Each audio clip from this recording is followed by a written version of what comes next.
kepada orang yang sudah menghina kita. Ada satu perbedaan. Perbedaan kita ada satu, yaitu di dalam filsafat kita masing-masing. Apa Pak Berkat? Kita mempunyai filsafat masing-masing dalam menyampaikan. Itu Saya sifat ngerti sih.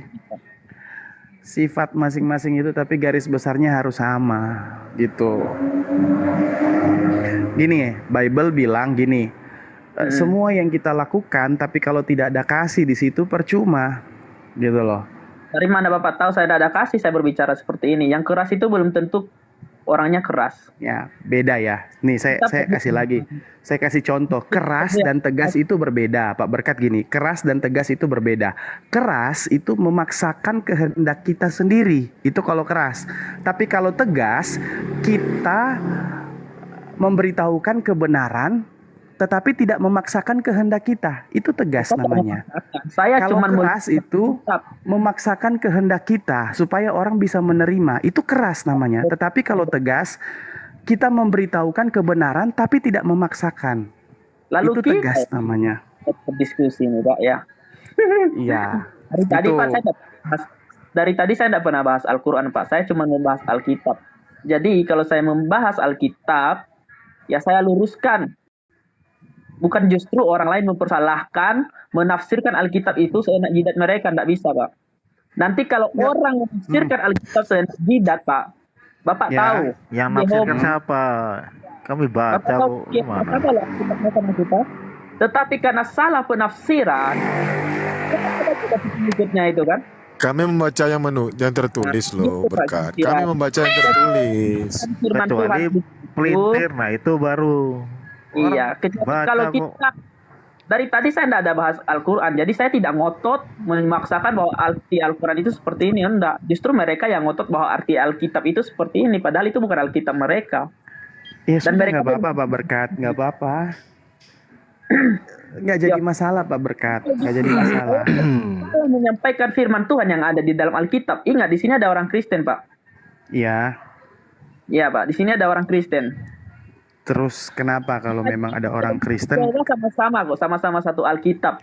Tetapi karena mereka salah dalam menyampaikan, akhirnya kan banyak juga saksi Yehova itu dari orang Kristen, dari lain-lain itu kan masuk saksi Yehova juga.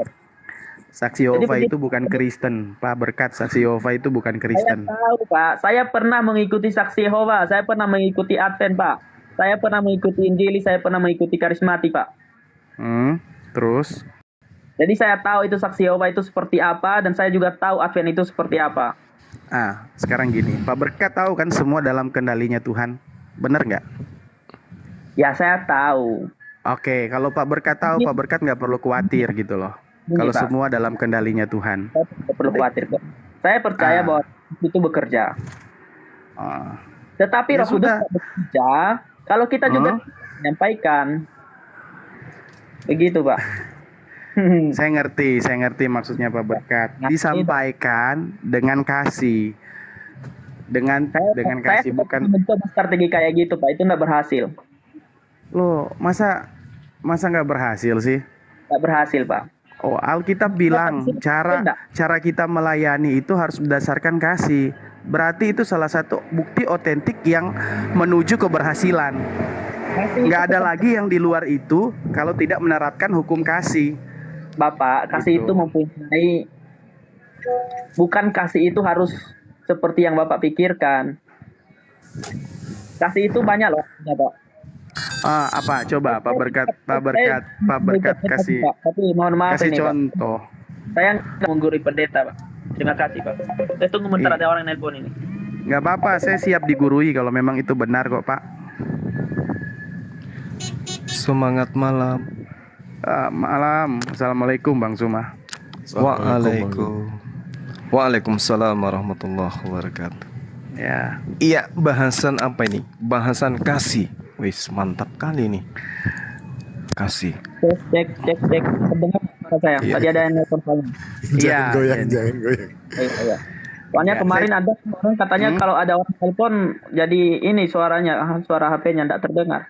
Oh iya, saya cuma bilang sama Pak Berkat gitu loh, kalau mau mau itu ya pakailah cara-cara yang ada di Bible gitu loh. Saya pakai cara-cara yang ada di Bible sih Pak. Gitu. Kalau Tadi Bapak pakai cara-cara yang di Bible, harusnya nggak seperti ini sih. itu kan menurut versi Bapak juga. Kita kan mempunyai versi masing-masing, Pak. Saya sudah katakan tadi kita ini beda kepala. Ya sudah. Saya siap ngerti kok, ngerti. Ada. Paulus dengan Petrus punya cara berbeda kok. Barnabas dengan Paulus sempat ini juga kok, cekcok juga. Jadi kita mempunyai pandangan yang berbeda-beda sih, Pak. TikToknya kebablasan itu sampai bunuh-bunuhan itu. Mana? Dari mana bunuh-bunuhan? Berikan Paulus ayatnya. tuh bunuh siapa? Bunuh Paulus. Iya, berikan ayatnya di mana? Udah Pak Berkat, ya ampun, cuma dibilang begitu panas. Anda, Nggak usah saya, panas. saya minta bukti dari omongan Anda itu benar atau enggak. Ya kan Itu begitu. teman-teman itu cuma mau tambah goreng Pak Berkat.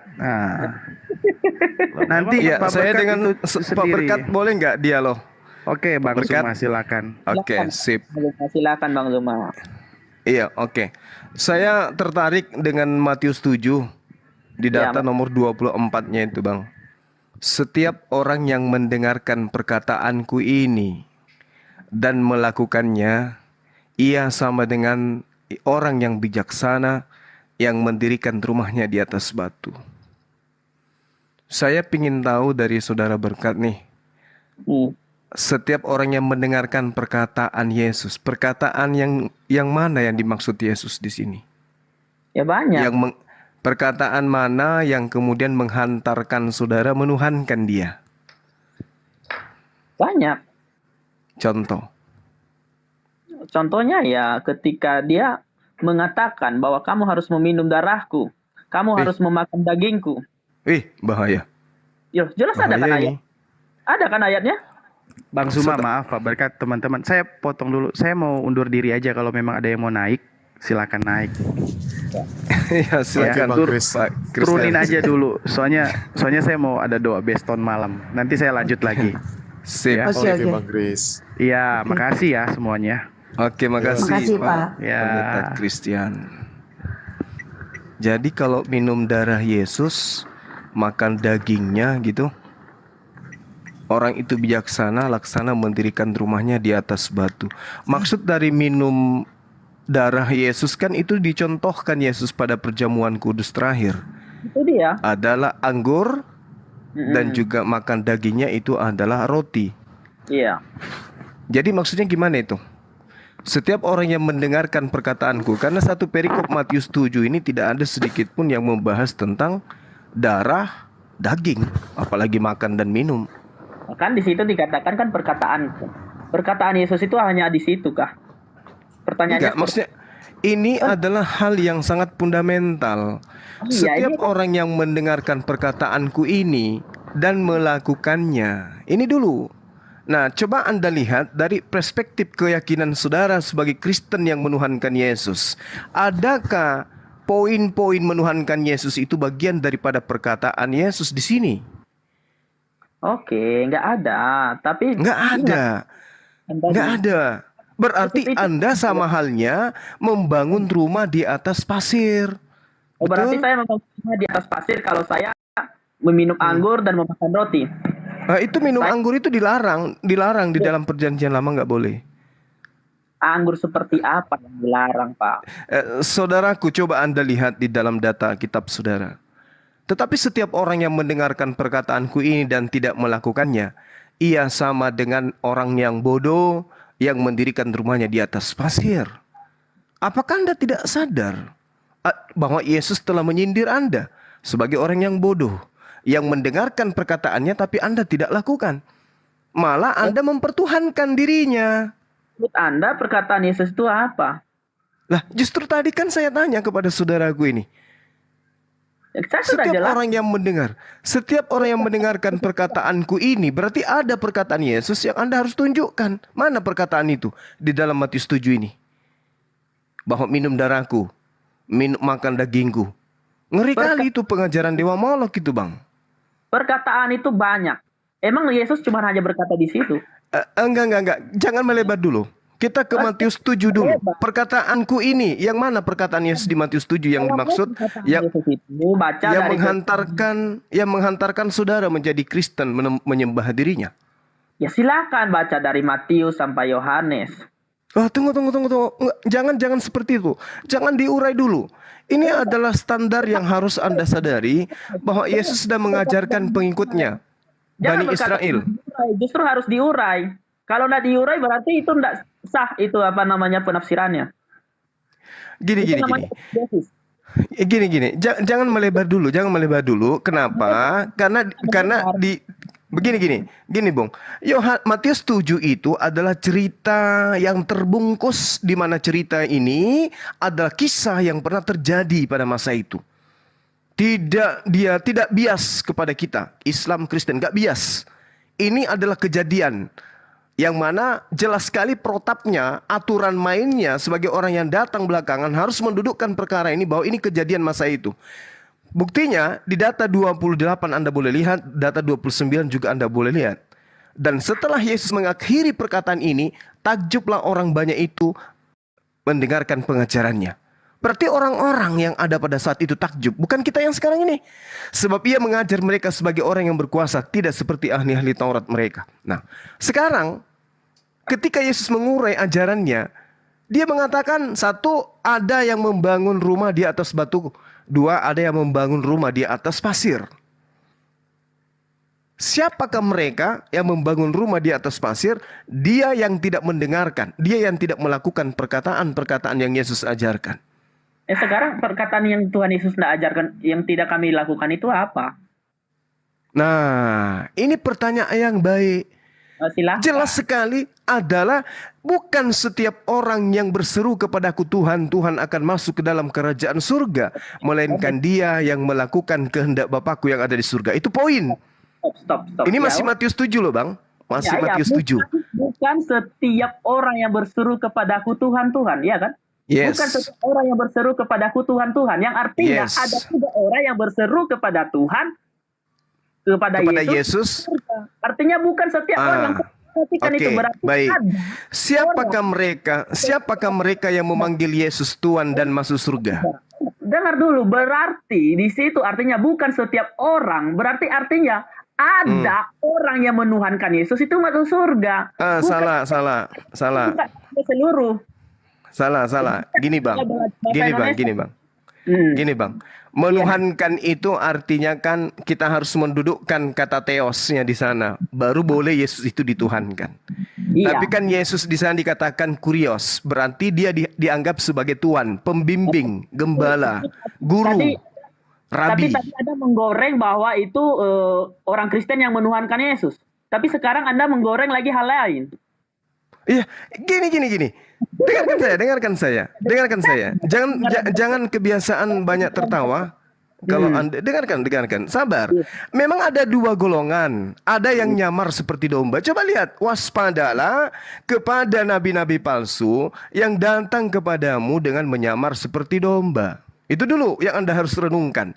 Bahwa pada murid Yesus yang asli akan datang Bani Israel, akan datang non-Israel yang nyamar-nyamar Israel. Nyamar domba. Ini dulu poinnya. Dan nabi palsu yang dikatakan nabi palsu pasti pengajar. Yang namanya pengajar pasti punya murid. Karena dia punya murid, maka dia punya komunitas. Komunitas ini semuanya menyamar laksana muridnya Yesus. Itu poin pertama. Poin kedua, ada golongan yang memanggil Yesus itu Tuhan. Tapi memanggil Tuhan Yesus, mengakui Yesus utusan Tuhan. Kemudian ada yang memanggil Yesus Tuhan, mengakui Yesus Tuhan itu sendiri. Iya. Nah, Anda ada di mana? Mengakui Yesus Tuhan itu sendiri atau mengakui Yesus Tuhan itu adalah utusan Tuhan? Saya mengakui Yesus sebagai Tuhan karena murid Yesus, dengar dulu. Ini dia. Yesus sendiri juga mengajarkan saya murid Yesus yang dimana Petrus, Yudas, Yakobus, Yohanes, mereka murid Yesus langsung, mereka menuhankan Tuhan Yesus. Tidak ada. Mereka nggak pernah ke gereja dan mereka tidak pernah membatalkan hukum Taurat. Salah ke gereja, di sini mereka menuhankan Yesus. Mereka menyampaikan Injil itu mengatakan bahwa Yesus itu adalah Tuhan. Di mana dia mengatakan itu? Oke, silakan buka Yudas pasal 1 ayat 4. Ya.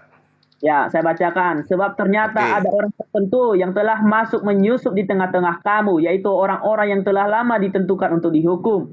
Mereka Ya. adalah orang fasik yang menyalahgunakan kasih karunia Allah kita untuk melampiaskan hawa nafsu mereka dan menyangkal satu-satunya penguasa dan Tuhan kita Yesus Kristus. Itu Yudas.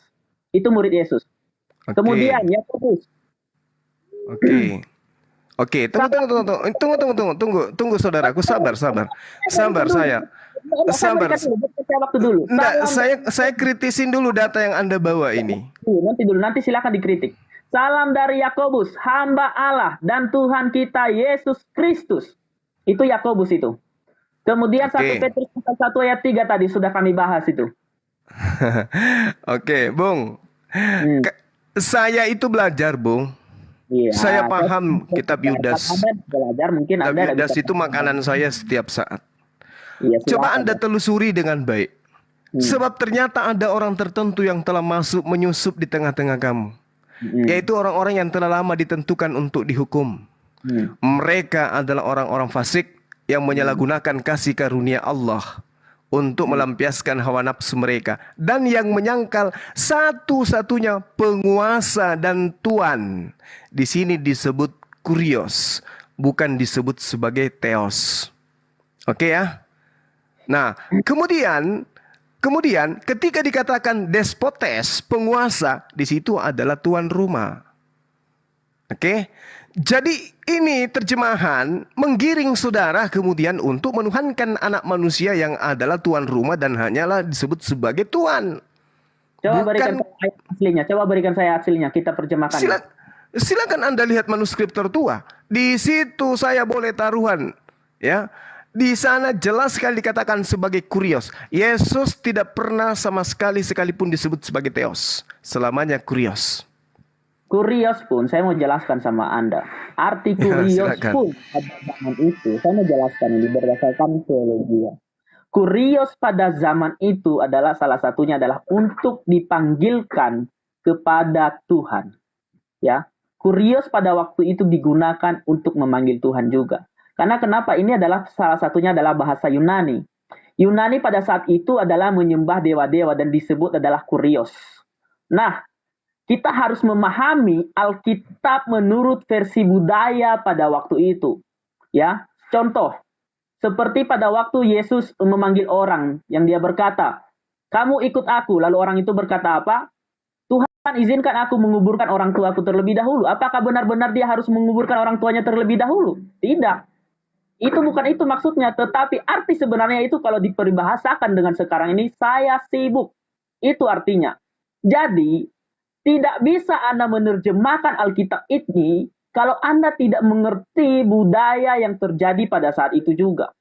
Karena arti kurios pada waktu itu adalah ditujukan kepada orang-orang dan ditujukan kepada Tuhan juga pada waktu itu. Di mana Abraham pun memanggil Tuhan itu adalah sebenarnya kurios. Jadi Tolong tunjukkan ke saya pada saat apa kemudian Abraham memanggil Tuhan dengan panggilan Tuhan. kurios. Dia Silakan. memanggil Tuhan. Yang diartikan kalau dalam bahasa Yunani kurios. Dia Silakan memanggil Anda tunjukkan. Enggak, dia Silakan. memanggil Tuhan. Dia bukan memanggil Allah, tetapi dia memanggil Tuhan dalam bahasa Ibraninya. Bung, tolong tunjukkan datanya di mana. Seperti ketika dikatakan Yesus, lebih mudah orang kaya masuk di dalam lubang jarum. Apakah lubang jarum itu seperti lubang jarum yang kita lihat pada saat ini? Tidak. Lubang jarum yang dimasuk pada saat itu adalah tembok-tembok, yang dimana tembok itu fungsinya untuk orang-orang yang sudah terlambat pulang bekerja, dan mereka harus melewati lubang jarum itu. Yaitu adalah tembok-tembok pada saat itu. Jadi harus mengerti arti bahasa pada saat itu, jangan disamakan seperti sekarang ini. Contoh, mohon maaf ya, ini salah satu budaya. Contoh, kalau kami orang Kristen mengatakan Muhammad itu pedofil gitu kan. Tetapi Anda tidak menerima, karena kenapa? Menurut budaya pada saat itu sah.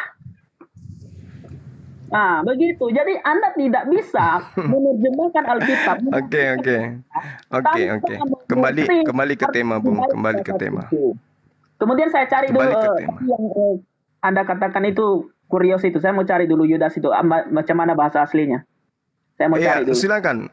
Ya, saya senang kalau Anda mau belajar. Jadi kembali kepada tema, Bung.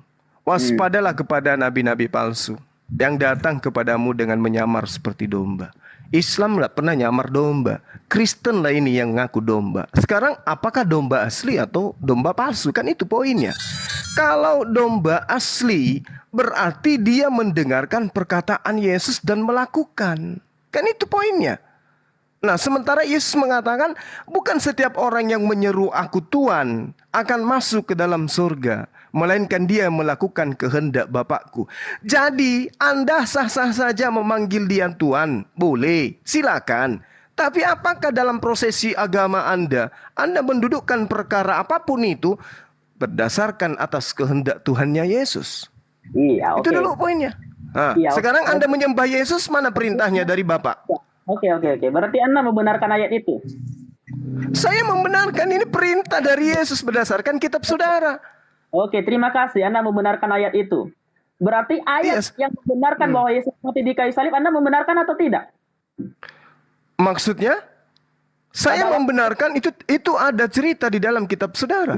Sama halnya ini, saya membenarkan ini ada cerita di dalam kitab saudara. Ya, berarti gini, kalau Anda membenarkan ayat itu, berarti harusnya Anda juga membenarkan bahwa Yesus mati di kayu salib dan bangkit di hari ketiga. Oh, nggak bisa, nggak bisa.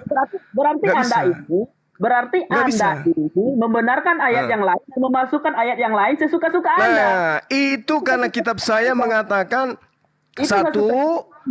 Itu kitab saya mengatakan bahwa orang-orang terdahulu itu mencampur adukan antara hak dan batil. Iya, itu menurut Anda lagi, itu kan menurut Al-Quran. Nah, sekarang kalau Anda tidak mengatakan kalau itu salah, Al-Quran saya salah, tunjukkan mana Injil Yesus. Injil Yesus apa? Ya, kan Yesus menurut Filipus dia mengajarkan Injil Yesus. Injil yang Yesus sampaikan itu adalah ceritanya dan setiap kata-kata yang keluar dari mulut Yesus itu adalah Injil. Berarti bukan kitab Anda kan? Loh, kitab kami karena di dalam sini. Loh, di dalam kitab Anda itu adalah semua kata-katanya terlontar dari penulis kitab saudara. Dari mana? Coba Contoh. tunjukkan di mana yang nggak ada kata-kata Yesus. Dan setelah Yesus mengakhiri perkataan ini, takjublah orang yang banyak itu mendengarkan pengajarannya. Apakah ini terlontar dari mulut Yesus? Ya iya, keluar dari mulut Yesus. Ayat Inilah sebelumnya- yang dikatakan, Bung, inilah yang dikatakan oleh Yesus. Tetapi setiap orang yang mendengarkan perkataanku ini dan tidak melakukannya, ia sama dengan orang yang bodoh. perkataan Yesus. Perkataan Yesus kan? Nih, Itu nih, kan perkataan Yesus. Iya, makanya aku bilang mencampur adukan antara hak dan batil. Nah sekarang Tentang kisah Yesus. pengarang kitab saudara mengatakan, dan setelah Yesus mengakhiri, silakan Anda bicara. Itulah Injil itu. Loh, nggak bisa. Injil itu adalah perkataan Tuhan yang disampaikan kepada Yesus dan Yesus sampaikan kepada Bani Israel. Itulah Injil. Itu versi Anda. Itu versi Loh, Al-Quran. tidak, itu versi Yesus. Bung, Itu bukan Yesus versi- mengatakan di dalam kitab saudara sendiri, Ya, oke sekarang begini. Berarti Anda mempercayai Al-Quran Anda kan? Oke, kita masuk. Anda mempercayai Al-Quran. Ada enggak di antara Al-Quran Anda tulisan-tulisan mereka Petrus, 12 murid Yesus yang di situ dikatakan bahwa Yesus bukan Tuhan? Ada enggak? oh, kitab saya Al-Quran sendiri, sosok yang datang kepada Bani Israel ketika ditanya, apakah engkau yang mengajarkan kepada mereka, Bani Israel, orang-orang itu untuk menuhankan dirimu? Ini Nabi Isa sendiri yang mengatakan, tidak. Ma qultu lahum illa ma amartani bi ani abudullah rabbi wa rabbakum. Aku tidak mengajarkan kepada mereka selain apa yang engkau perintahkan. Aku mengajarkan kepada mereka sembahlah Allah, Tuhanku dan Tuhanmu. Poin itu ada nggak di dalam kitab saudara? Sekarang begini, yang menulis itu siapa? Tunggu. Ada nggak poin itu dalam kitab saudara? Tanya dulu yang menulis itu siapa. Kita harus tahu dulu siapa penulisnya. Kita layak percaya atau tidak. Kan begitu. Setiap yang terlontar dari Al-Quranul Karim itu sudah pasti adalah wahyu Allah. Itu Karena kan bukan karangan baginda Rasulullah Muhammad SAW tidak memiliki kata pengantar. Saya hargai itu. Saya sangat menghargai. Itu adalah Al-Quran Anda. Terus? Tentunya Anda percaya. Kalau Terus? Anda tidak percaya Al-Quran Anda, berarti Anda bukan Muslim. Ya kan begitu? Tetapi Nah, oke, sekarang oke. tanya, yang menulis itu kita percaya. Apakah orang Kristen layak mempercayai itu? Enggak. Ya, Enggak ada Kristen siapapun yang boleh mempercayai, silakan kalau menggunakan akal sehat. Nah sekarang dengarkan, ukurannya jelas, Bung. Bung, ukurannya jelas. Jangan cuma modal air liur Anda, ukurannya jelas. Yesus mengatakan, aku, dengarkan, aku tidak berkata-kata dari diriku sendiri. Apa yang aku katakan adalah apa yang diperintahkan oleh Bapakku, oleh Tuhanku, untuk aku katakan dan aku sampaikan. Berarti segala firman yang Yesus terima itu nggak ada campur baurnya dengan sabda Yesus, apalagi karangan-karangan orang. Itu penafsiran Anda. Bukan penafsiran. Oke. Dengarkan. Saya ulang lagi. Yohanes 12 nomor 49. Dengarkan saya. Segala firman yang dia katakan, aku tidak berkata-kata dari diriku sendiri. Apa yang aku katakan adalah apa yang diperintahkan oleh Bapakku. Bapa ini Tuhan. Tuhanku untuk aku katakan dan aku sampaikan. Menurut saudara, ketika Yesus mengakui itu, adakah Yesus menambah dan mengurangi firman Tuhan? Jawab. Itu adalah menafsirkan. Seperti itu. Oke, kalau kayak gitu silakan bantah. Ketika murid-murid Yesus dia. Jangan kayak gitu, Bang. Anda sudah dewasa, menuju kepada usia senja. Ketika Anda ditanya berdasarkan dalil, jangan kayak Tarsan. Anda membawa Kitab ayat. saudara sendiri loh yang mengatakan, Yesus sendiri loh. Kalau Anda mengimani kitab itu, masa iya saya yang bukan Kristen beriman kepada kitab saudara? Anda sendiri tidak? Yesus mengatakan, aku tidak berkata-kata dari diriku sendiri. Yang aku katakan adalah apa yang diperintahkan untuk aku katakan dan aku sampaikan. Pertanyaan saya, akankah Yesus menambah dan mengurangi firman yang disampaikan oleh Tuhan kepadanya? Jawab dengan jujur. Itu adalah pemikiran Anda. La haula wala quwata illa billah. Bung, saya hanya ingin menolong Anda loh. Oke? Karena di sini Anda membawa nama salah satu suku bangsa kita, bangsa Nias. Saya tidak mau orang Nias itu malu. Sekarang saya tanya, ketika Yesus mengatakan, aku tidak berkata-kata dari diriku sendiri. Apa yang aku katakan adalah apa yang diperintahkan untuk aku katakan dan aku sampaikan. Pertanyaan saya, akankah Yesus menambah dan mengurangi firman Tuhan yang disampaikan oleh Tuhan kepadanya? Jawab dengan jujur. Itu kan cara Anda berpikir. Kembali lagi itu cara Anda berpikir. La quwata illa billah. Saya minta cara Anda berpikir kayak mana? Ini pertanyaan, Bung. Kalau saya berpikir, saya harus membandingkan dengan ayat yang lain. Lah, silakan. Ini pengakuan siapa? Ini pengakuan Yesus atau pengakuan siapa? Iya, saya Coba. Alkitab Enggak. Anda, Bung, jangan Anda bantah perkataan Yesus. Yesus yang mengatakan, sebab aku berkata-kata. Ingat, sebab aku berkata-kata. Bukan. Dia katakan also. Bukan. Dari diriku sendiri. Tetapi Bapa Tuhan yang mengutus aku. Dialah yang memerintahkan aku untuk mengatakan apa yang harus aku katakan dan apa yang harus aku sampaikan. Menurut saudara, apakah Yesus akan menambah dan mengurangi firman yang Bapak sampaikan kepadanya? Tidak, karena dia firman itu sendiri. Tidak. Nah, sekarang saya minta, mana sekumpulan firman yang tidak bercampur-campur dengan perkataan Yesus dan perkataan pengarang kitab Anda? Tunjukkan ke saya. Itu kan cara berpikir Anda. La haula wala quwata illa billah. Bung, saudaraku sendiri berkat peringatan Nias sendiri yang mengatakan tidak akan menambahkan dan tidak akan mengurangi. Berarti kalau masih murni pengajaran Yesus, maka akan muncul sebuah kitab yang mana isinya semuanya hanya kalam ilahi. Mana kitab itu? Itu kan Tunjukkan cara saya. Anda berpikir. Loh, Memang kok di jadi cara saya berpikir, Bung? Kita seperti yang Anda percaya. Astagfirullahaladzim. Tetapi menurut Alkitab yang kami percayai, menurut versi Nah, orang Kristen kitab kami yang Anda percayai, percayai itu apakah ada legitimasi dari Yesus? filsafat Anda, ideologi Anda. Saudaraku, kitab yang Anda percayai itu, apakah ada legitimasi dari Yesus? Siapakah nabi yang menerima wahyu menggunakan bahasa Yunani? Tolong terangkan ke saya. Karena di dalam kitab saudara muncul karangan-karangan yang ternyata malah menjadikan Yesus itu sebagai korban kepada dewa Molok. Iya, sekarang tadi Anda mempercayai ayat yang lain. Namun ketika Yesus mati di kayu salib, Anda tidak percaya. Bagaimana ini, Bang?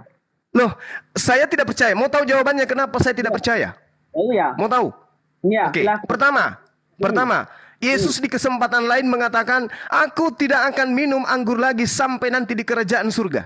Iya. Pertama. silakan. Oke. Di Yohanes 19 nomor 30, setelah Yesus minum anggur itu, matilah dia. Mana yang benar? Oke, sekarang begini. Anggur yang diberikan kepada Yesus pada waktu dia di kayu salib itu anggur apa? Anggur asam. Iya. Sama enggak dengan anggur yang Yesus pakai ketika dia perjamuan kudus? Mana aku tahu? Ya beda, jelas beda. Anggur yang Dari mana Anda bisa mengatakan? Dari mana bisa Anda mengatakan beda? beda, jelas beda. Anggur, Apanya? Anggur Apanya? Coba. ketika dia perjamuan kudus itu Jangan ada- keraskan hatimu, Bung. Jangan keraskan hatimu. Itu yang pertama. Ini dicatat aja. Kalau Bang Suma kasih materi dicatat aja, nanti Anda pelajari. Yang kedua, di dalam catatan Lukas. kata seperti ini, dan ini saya sudah cari apa perbedaan anggur ketika Yesus di kayu salib. Ya, udah. Syukur alhamdulillah. Syukur alhamdulillah kalau Anda sudah mencari. Yang kedua, Begini Bang Sumad. Yang kedua. Iya, nanti lanjut yang kedua. Sekarang gini. Jadi, Oke. anggur di perjamuan kudus itu berbeda dengan anggur ketika Yesus di kayu salib. Anggur yang di kayu apa salib, bedanya? anggur asam yang diperuntukkan untuk orang-orang yang akan dibunuh mati supaya Hei. ketika dia meminum Hei. anggur itu dia tidak merasakan sakit, Bang Zuma. Itu fungsinya anggur Hei. itu. Sedangkan anggur Hei. yang diminum Yesus ketika perjamuan kudus itu berbeda dengan anggur yang Anda maksud itu. Oh, mana buktinya? Kasih saya data. Jelas beda kan? Itu kan tidak mungkin orang minum anggur ketika perjamuan itu lalu meminum anggur asam. Tidak nyambung. Loh. Sangat tidak nyambung. Lah, kenapa Yesus mengatakan aku tidak akan minum anggur lagi sampai kemudian di kerajaan, kecuali nanti di kerajaan surga. Nah, tiba-tiba pada saat dia mati, Pokoknya ternyata begini, dia mati bukan karena disalib, mati karena keracunan anggur. Bang. Ya, Ayo. ada perbedaannya adalah anggur yang diminum ketika perjamuan kudus itu berbeda dengan anggur ketika Yesus itu disalibkan. Berbeda. Bukan masalah anggur perjamuan kudus. Ini Yesus bersumpah tidak mau minum anggur lagi kecuali nanti di kerajaan Bapa. Nah, ternyata pada saat dia disalib, dia minum anggur yang dicampur dengan asam cuka. Tiba-tiba dia mati di situ. Berarti Anda ini memaksakan pemikiran Anda kepada orang kami, sedangkan kami berpikiran bahwa Enggak. Makanya dengarkan poin kedua. Oke, silakan. Ini yang pertama Oke. sudah clear ya. Sudah clear ya. Oke, silakan. kreditnya kebenaran penolakan saya itu di sana taruhlah misalnya Anda menemukan di situ 20%. 80% masih keliru. Oke? Nah, sekarang poin kedua. Konon Yesus berkata menurut catatan Lukas. Lagi-lagi ini penuh dengan, kalau catatan Lukas itu kan udah jelas bukan firman Tuhan. Berdasarkan dengan uji yang kita lakukan tadi terhadap pengakuan Yesus, aku tidak berkata-kata. Tapi si Lukas bebas dia mau mengatakan apa saja. Nah, kita lihat poinnya, pembuktiannya. Lukas 24 nomor 44, Yesus mengatakan ada tertulis di dalam Torah, Zabur, Mazmur dan kitab para nabi bahwa Mesias akan mati dan bangkit pada hari ketiga di antara orang mati. Ternyata ini bohong. Tidak ditemukan catatan tertulis mengenai itu di dalam Torah. Bagaimana mungkin aku mau percaya tentang penyaliban? Coba. Ayo. Angka Tidak tiga ada yang tertulis. Dia cuma mengatakan Ada tertulis di Taurat, tunjukkan di Taurat mana tertulis bahwa Mesias akan mati dan bangkit pada hari ketiga. Angka 3 yang dimaksud di situ adalah setiap kejadian yang terjadi dengan angka 3, semuanya itu adalah ada maksud itu. Di dalam kejadian sampai Maleakhi itu, angka 3 itu selalu menyatakan kuasa Allah. Jangan kayak Tarsan Kota, Mas. Yunus Jangan masuk kayak Tarsan Kota. hari. Jadi banyak di dalam Alkitab dari kejadian sampai Wahyu itu tentang 3 hari selalu ada. Jangan dialog sama saya, itu kayak jualan cendol. Janganlah. memberikan Tolong tanggapan. tunjukkan di Taurat mana tertulis Mesias mati dan bangkit pada hari ketiga. Tunjukkan ke saya. Yang tertulisnya itu Yesaya yang kita baca kemarin, yang di mana dia bangkit. Angka 3 yang dia itu adalah angka yang di mana. Abang, saya lagi malas tertawa malam ini loh. Lagi malas saya tertawa. Kalau saudaraku bisa menunjukkan di dalam kitab Taurat tertulis Mesias mati bangkit pada hari ketiga, saya akan main apa itu istilahnya ya? Apa itu ya? Jungkir balik dari sini sampai ke Madura.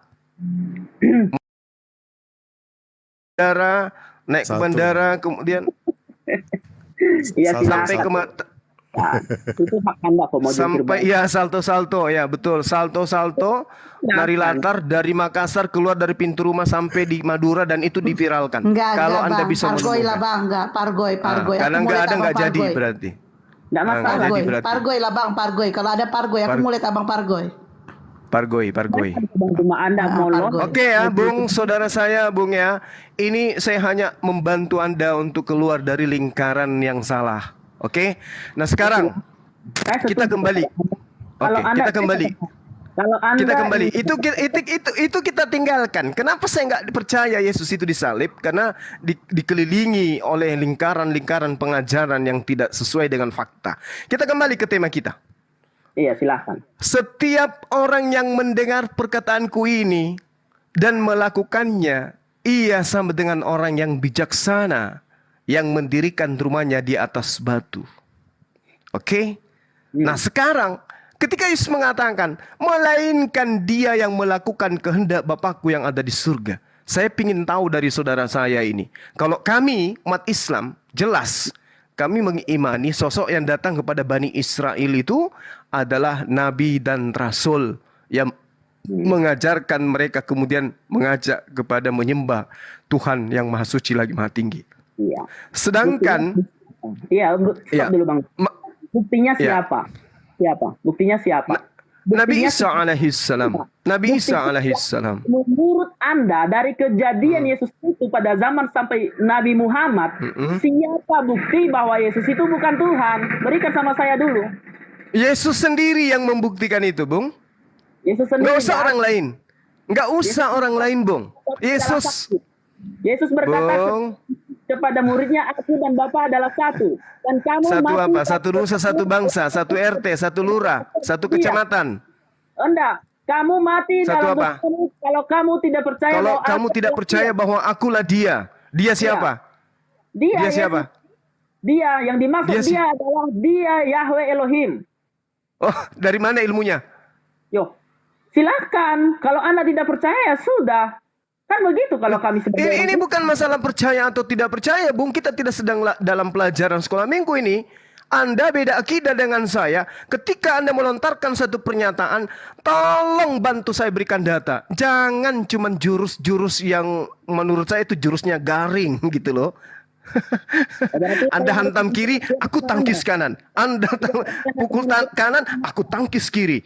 Anda bacok dari belakang, aku salto ke depan. Jangan kayak gitu. Iya, saya berikan ayatnya, silakan, ayo. Oke, silakan. Saya bergabung pula, kan? Berikan ayatnya. Silakan.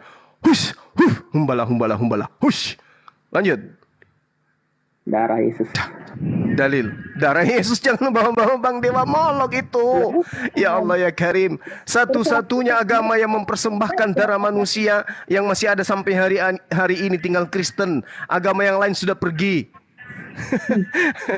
Iya, silakan. Sudah berasumsi. Saya buka dulu. Lihat nih, Iya. saya cari. Jangan buka celana di sini, banyak orang, weh. Aduh, kalau Bang Zuma mau buka celana, buka sendiri. Saya nggak berkata buka celana. Kalau Anda mau buka celana, silakan. Iya. Oke, lanjut. Ya, Bang Zuma ya. Silakanlah Oke, kalau Anda mau lanjut. buka celana, nanti mau Udah. Itu cuma intermezzo aja kok panjang. Oh ya sudah, nggak apa-apa kalau intermezzo. Hmm. Hmm. Lanjut. Ya, tunggu, saya cari dulu. Soalnya saya sudah siap pendapatnya. Baru mau dicari. Bung. Harus buka itunya, datanya. Nanti Anda berkata saya asumsi. Yesus menjawab. Di dalam Yohanes 3 ayat 3 sampai 5, Yesus menjawab katanya. Di mana? Kepadamu. Yohanes 3 pasal 3. Yohanes 3 ayat 3 sampai 5, Yesus menjawab. Katanya. Nanti berkata kepadamu. Sesungguhnya jika seorang tidak dilahirkan kembali, ia tidak dapat melihat kerajaan Allah. Terus? Ini ayat yang pertama.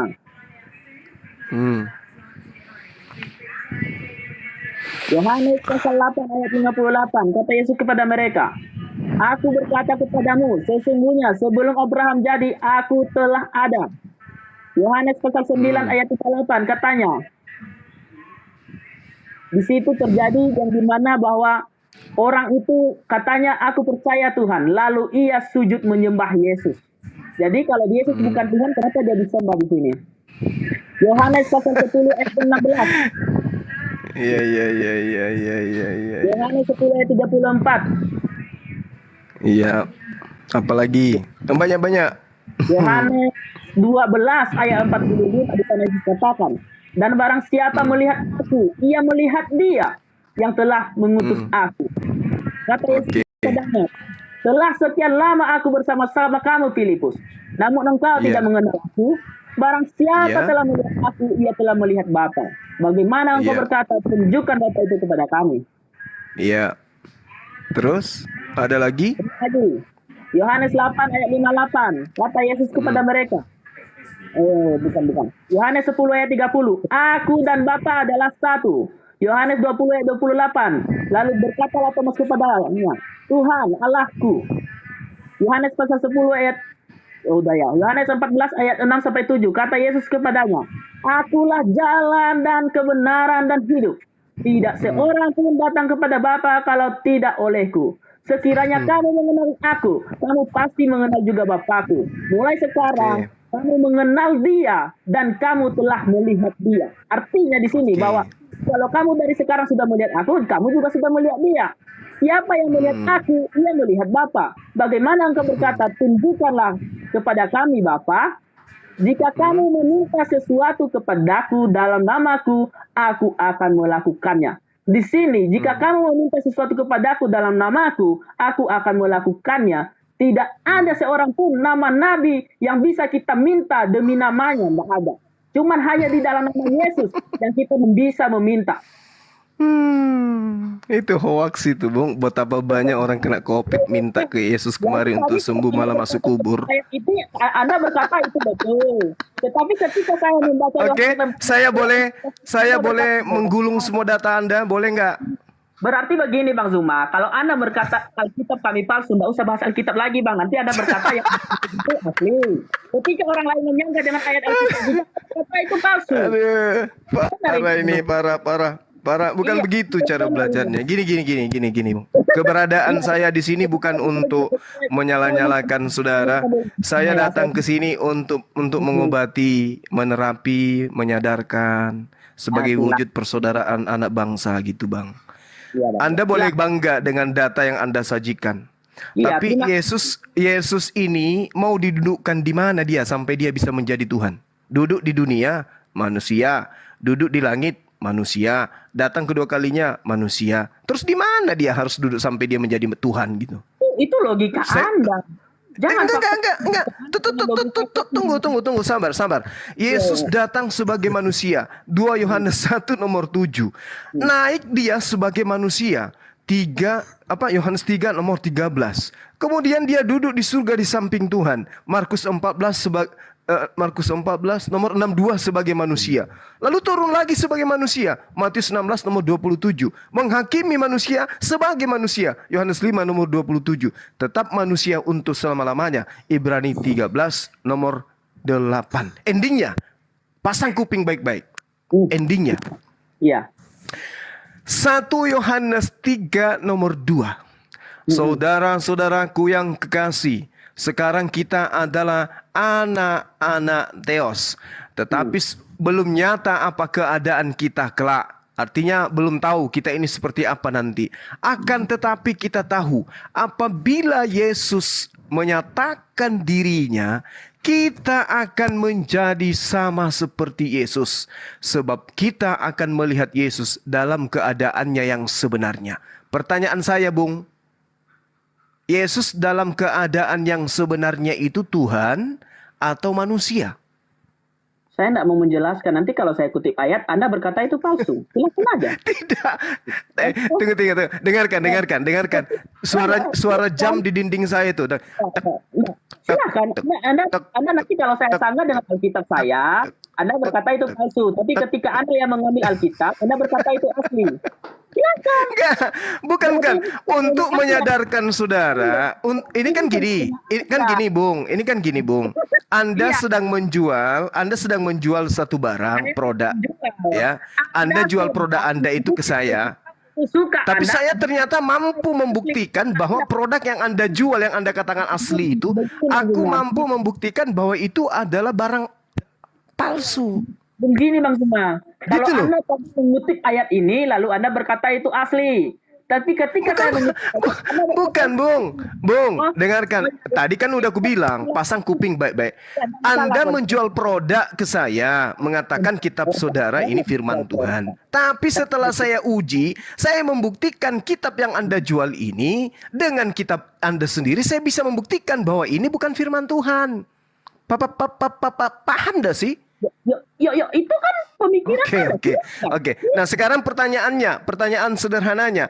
Sebab kita akan melihat Yesus dalam keadaan yang sebenarnya. Pertanyaan saya, apakah Yesus dalam keadaan yang sebenarnya itu adalah Tuhan? Jawab. Pasti. Nah, saya ulang. Coba pegangan dulu. Saya ulang pertanyaan saya. Apakah Yesus dalam keadaan yang sebenarnya itu adalah Tuhan? Ya Tuhan. Pencipta langit dan bumi? Iya. Oke. Berarti Anda juga adalah Tuhan pencipta langit dan bumi. Saya bukan pencipta langit dan bumi. Jadi data ini gimana? Data Kita apa? akan dengarkan. Kita akan menjadi sama seperti Yesus. Sebab kita akan melihat Yesus dalam keadaannya yang sebenarnya. Ayo. Mau tarik ucapan Anda yang tadi? Sama. Sekarang begini, itu kan Anda menerjemahkan sesuai otak Anda. Boleh nggak saya menerjemahkan sesuai otak saya? Ya Allah ya Karim. Ya Allah ya Karim. Inilah yang dikatakan dalam 1 Korintus 4 nomor 10. Paulus itu pintar bahwa pengikutnya kelak akan dipermalukan dan keadaannya akan terpojok seperti ini. Maka dia mengatakan kita bodoh karena Yesus kita tuhankan. Boleh nggak saya menyampaikan? Anda kan Bung, menerjemahkan. dengarkan. Ini sudah terjemahan loh. Kita akan menjadi sama seperti Yesus. Sebab kita akan melihat Yesus dalam keadaannya yang sebenarnya. Nah sekarang Anda mengatakan Yesus itu pencipta langit dan bumi. Lah keadaan Anda akan sama seperti Yesus. Berarti Anda juga adalah pencipta langit dan bumi. Betul nggak? Kita melihat dia seperti keadaannya. Coba ulang lagi perkataan. Coba ulang lagi. Anda yang salah tafsir. Kamu begini Bung. Kamu kalau masih bisa dibantu, kamu cari masjid deh, belajar wudhu dulu, Nanti bang. Jangan kayak gini lah, Bung, jangan kayak gini. Kamu itu orang dewasa, ganteng, cakep, manis, tapi aduh dalam hal beriman, Anda belepotan. Saya mau berkata sama Anda, saya lebih baik menjadi orang Yahudi daripada menjadi orang Islam jika memang Yesus bukan Tuhan. Ya kan? Jangan takabur. Yesus itu Muslim. Jangan takabur. Yesus itu Muslim. Di mana buktinya kalau dia Muslim? Di mana? Dia ada di Muslim sinagoga, itu di masjid dia. Dia dengarkan saudaraku, Bung, Muslim itu adalah orang manusia yang taat menjalankan perintah Tuhan. Apakah Yesus itu ingkar terhadap perintah Tuhannya? Yo, itu kan menurut Al-Qur'anmu, tapi tidak menurut Alkitabku. Coba Anda tunjukkan ke saya Yesus ingkar terhadap perintah Tuhannya. Coba tunjukkan di mana.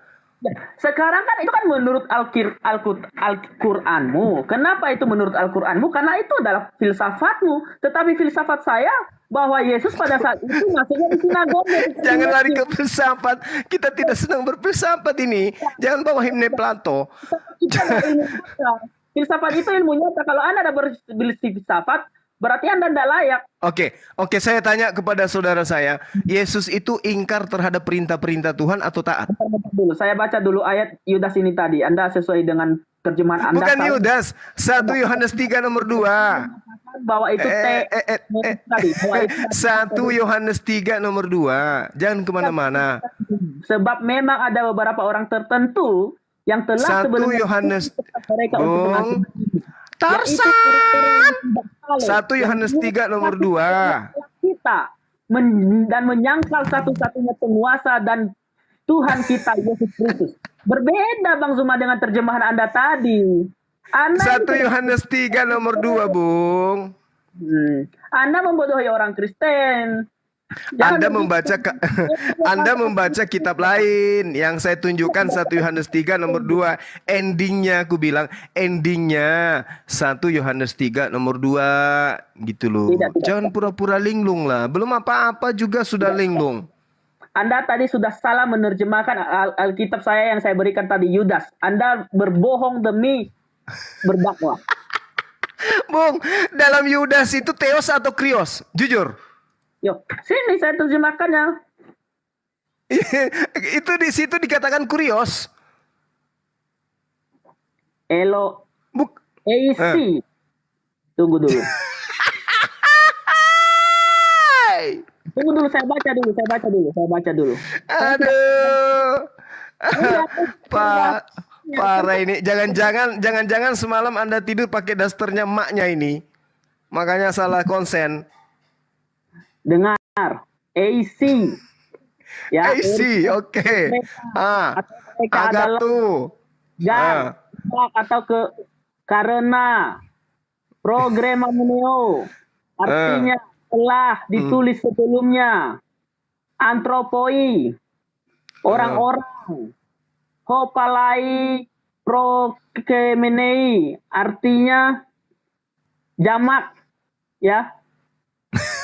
Eustoutokrimia adalah untuk penghakiman, ya. Terus Anaknya.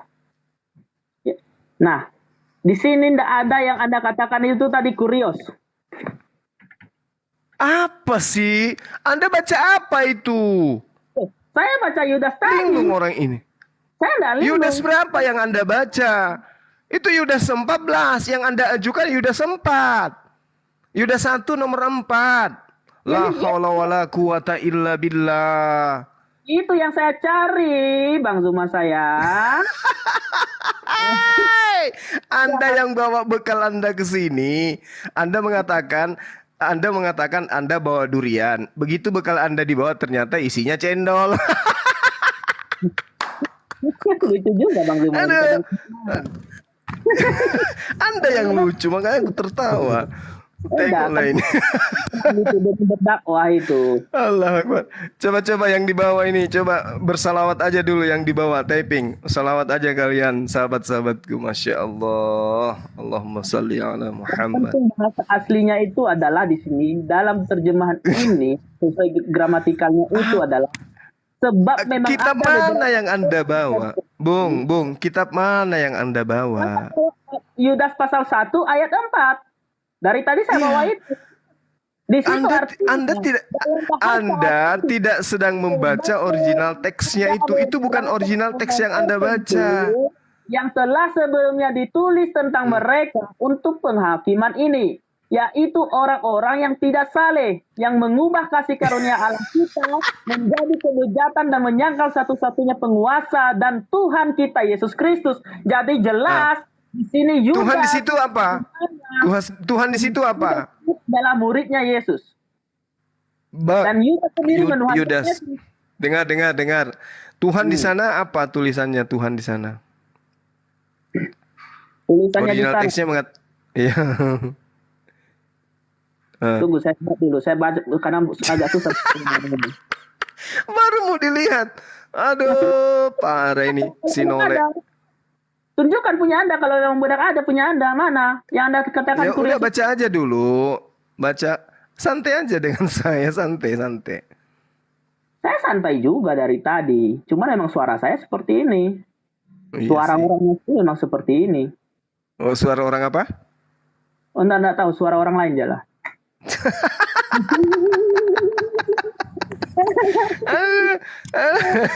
Aduh, Anda membuat saya nangis malam ini, Bung. Ya Silakan. udah baca original teksnya coba. Aku pengen dengar. Ketawa saya dengarkan tadi Anda baca original teks. Coba.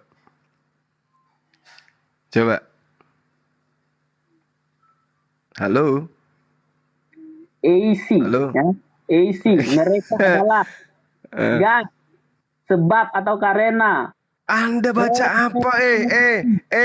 Anda baca apa? Yuk, saya baca ininya, baca gramatikalnya. Saya baca Bahasa apa? gramatikalnya. Anda baca Yudas 1 nomor 4, kubilang. Saya baca itu. Bukan. Paraiset desan. Sebab ternyata apa yang Anda baca? Apa yang saya baca? Saya sudah bilang, saya baca Yunaninya.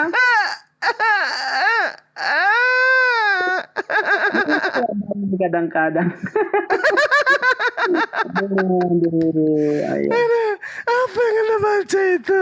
Anda baca original teks, tapi yang Anda baca bukan. Salah kitab Anda. Anda yang salah otak.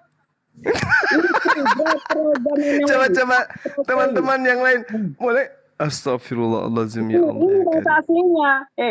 Isiga progremamenoi antropoi hoi palai prokreminoi stoutou to krima abisei tentetou teu artinya teos hemon kari Iya, terus.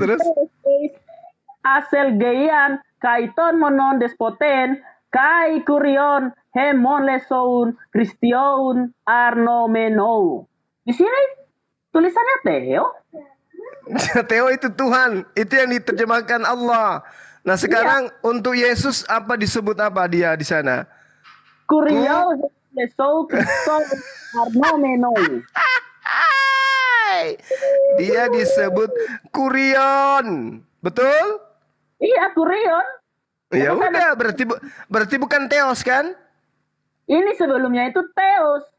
Iya, yang dikatakan Allah itu yang melampiaskan hawa nafsu mereka, menyalahgunakan kasih karunia Allah, kasih karunia Theos. Betul itu. Tapi ketika berbicara mengenai Yesus, di situ disebut apa? Kurion atau kurios. Akar katanya, astagfirullahalazim ya Allah ya Karim ini anak. Umur kamu berapa sih coy? Saya kan memberikan yang benar. Kurion, Hemon, Leson. Ya, kurion itu bukan berarti pencipta langit dan bumi. La haula wala quwata illa billah. Ya silakan Anda berbahasa kalian, terserah Anda. Oke, kita kembali ke 1 Yohanes 3 nomor 2. Oke? Satu yang ya. Nomor 2. Anda masih bisa diselamatkan ini, Bung.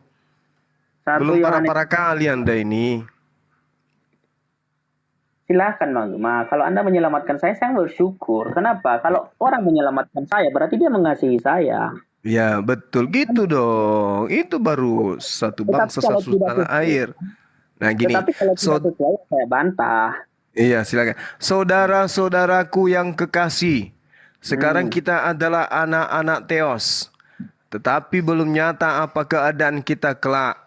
Akan tetapi kita tahu bahwa apabila Yesus menyatakan dirinya, Dulu Bang Zuma, ayat apa tadi? Berikan saya dulu. Saya lagi carinya, soalnya saya baca Alkitab manual. payah juga ini. Saya buka Alkitab manual soalnya. Mana tadi? 1 Yohanes berapa? 1 Yohanes 3 nomor 2. Nomor 2. Oke, silakan Iya. Bang Zuma. Anda lah yang baca, capek saya.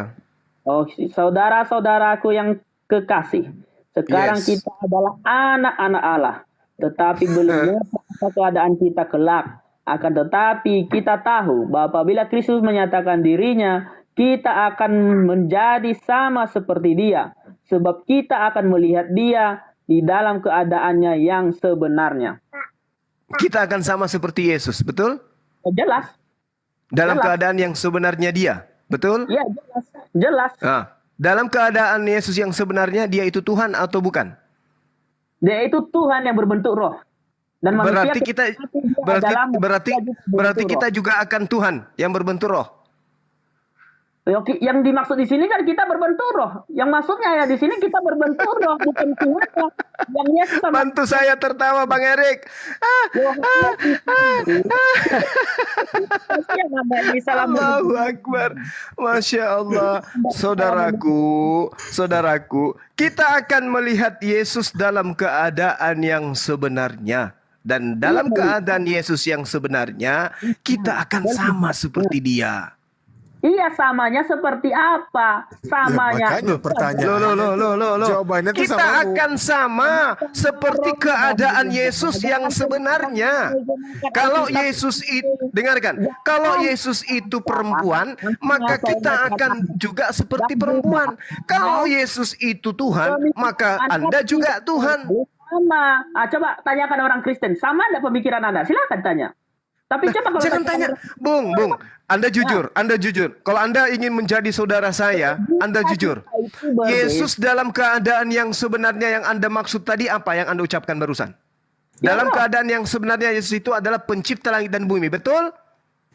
Dalam keadaan yang sebenarnya ini adalah wujudnya, artinya wujud Bang Zuma, wujud, mengerti bahasa asli. Iya, wujud yang sebenarnya Yesus itu apa? Bukan pencipta langit dan bumi, tapi yang dimaksud adalah wujudnya. Dan kita sama. Ya, kita akan melihat Yesus. Ya, Kita akan melihat Yesus Ya jelas, dalam keadaannya yang sebenarnya. artinya dalam wujud yang sebenarnya, kan gitu kan? Udah. Ya. Dan kita akan sama seperti wujud itu. Betul? Kan sama. Emang apa wujud Yesus? Yesus itu adalah roh dan manusia juga roh. Berarti sama-sama roh. Iya, sama-sama roh. Emang kamu kalau mati jadi apa? Berarti yang makan semeja dengan Yesus itu roh. Ya roh. Berarti roh bisa makan. Ya nggak tahu. Saya nggak mau jawab kalau saya nggak tahu. Makan apa yang Anda maksud? Allahu Akbar. Kalau Masya Allah. Kudus tadi, ya itu memang benar-benar makan dalam bentuk Yesus sebagai manusia. Namun makan yang Anda maksud itu makan apa?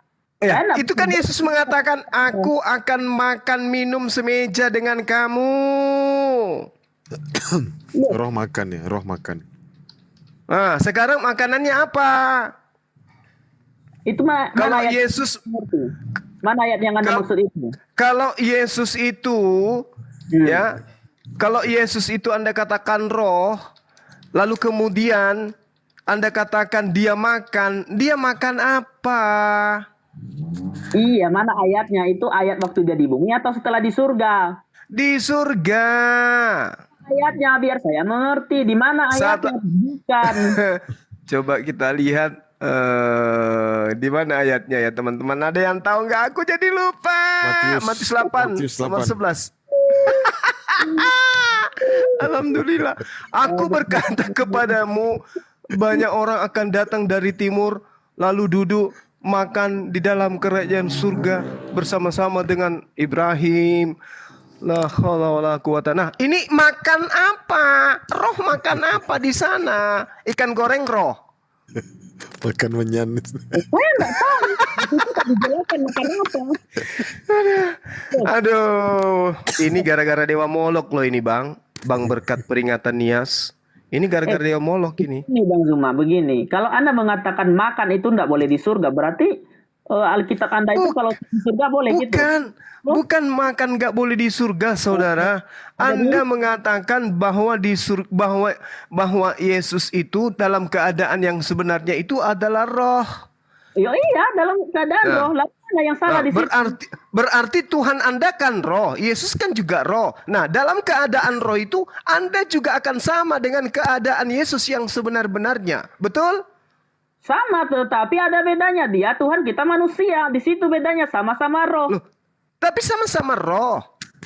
Begini, Anda dengan anjing itu dengan babi itu sama-sama daging, tetapi beda loh. Kamu manusia. Bukan begitu. Bukan begitu poin. Kita akan melihat Yesus dalam keadaannya yang sebenarnya. Bang Zuma, Dengarkan. Jangan Anda pelintir ke sana kemari. Dengarkan. Kita akan menjadi sama. Kita akan menjadi. Berarti kita yang tadinya manusia menjadi. Berarti sesuatu perubahan makna, perubahan keadaan. Yang tadinya tidak sama menjadi sama. Yang tadinya Tuhan menjadi bukan Tuhan. Yang tadinya bukan Tuhan menjadi Tuhan. Dengarkan dalilnya.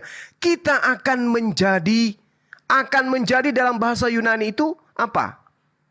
Ayo. Akan menjadi sama. Artinya sama itu kita sudah jelaskan tadi. Kita akan menjadi sama. Homoios. Sama. Jadi Anda Anda homoios. Anda akan homoios sama dengan seperti Yesus. Anda akan berhomoria. Kenapa lagi ke sana? Anda akan bersama. Bagaimana ceritanya ini? Jelaskan. Anda mau ngoceh terus, saya sudah jelaskan. Bersama. Ini bahasa Yunaninya jelas kok. Dia jelas sekali mengatakan kita akan sama. Kita akan menjadi sama, homoios seperti Yesus.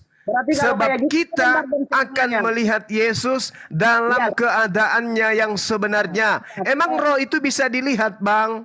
Iya, berarti kalau saya ikutin perkataan Anda, berarti mukanya semuanya sama, pokoknya semuanya wujudnya sama, gitulah kayak gitu. Sekarang saya tanya, apakah roh itu bisa dilihat? Enggak, berarti seperti yang Anda katakan itu. Kalau saya kita akan melihat Yesus dalam keadaan yang sebenarnya. Apakah roh itu bisa dilihat? Atau yang dilihat ini adalah manusia sehingga kita benar sama seperti Yesus? Bang Zuma, kalau menurut penafsiran Anda itu, berarti semuanya mukanya sama juga dong. Sama semuanya. Lah, bukan. Justru, dengarkan, Bung. Dengarkan. Justru ini menepis bukti Yesus itu bukan Tuhan. Sebab kita akan melihat dia dalam keadaannya dia yang sebenarnya. Yang sebenarnya Yesus itu akan sama seperti kita. Tolak ukurnya, dengarkan, Bung. Sama seperti anjing dengan manusia. Anjing dan manusia itu sama-sama daging. Tetapi ada perbedaannya. Dia anjing, kita manusia. Sama-sama. Oke. Berarti sama-sama roh. Sama-sama roh. Tapi kita bukan. Terus kenapa bisa dilihat? Bung, kenapa bisa dilihat? Menjadi roh. Kita bisa melihat Tuhan setelah kita menjadi roh. Berarti kalau Anda punya roh, Anda berarti punya mata. Ya punya. Oh, roh punya mata. Punya. Matanya berarti ada roh mata aja melayang-layang gitu matanya. Hantu, matanya aja yang ada. Enggak, semuanya juga ada. Loh, berarti bukan roh. Itu roh yang bentuknya seperti wujud. Kalau wujud itu, Bung, kalau wujud itu jasad berarti. Emang menurut Anda roh itu seperti apa? Ayo. Kalau roh udah pasti jasad. Jasad mayat dong. Kalau dia bermata, dia berjasad, berarti dia bukan roh. Tuhan Yesus. Sebenarnya bukan di situ poinnya, Bung. Anda memplesetkan. Maksud dari ayat ini adalah kita akan menjadi sama seperti Yesus. Sebab kita akan melihat dia dalam keadaan yang sebenarnya. Dalam keadaan yang sebenarnya itu ukurannya kita. Kita ini apa? Tuhan atau manusia? Kita akan melihat keadaan yang sebenarnya. Artinya kita akan melihat seperti apa dia. Ngerti nggak bahasa Indonesia? Seperti kita. Kita ini apa? Benar. Ya, kita ini apa? Kita ini apa? Iya, saya sudah katakan Ya, kita tadi. manusia. Berarti Yesus, Itu adalah kita ini roh. apa? Dengar. Kita ini apa? Anda menjawab, kita ini manusia. Berarti Yesus? Tuhan.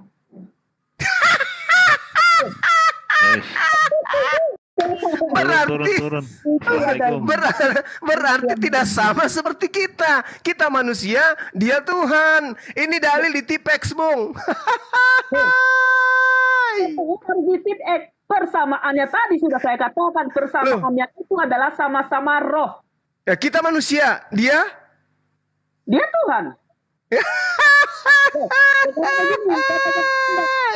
Sama enggak dengan hewan? Hewan itu sama-sama daging. Perbedaannya, hewan yang kitanya ini yang akan menjadi sama seperti Yesus. Kalau dia manusia, kita manusia. Kalau dia Tuhan, kita juga Tuhan. Sebab kita akan sama seperti dia. Zuma bertobatlah Bang Zuma. Kasihan Anda ini selalu menerjemahkan. Loh, kok jadi saya yang bertobat? Wah, ada peringatan ini.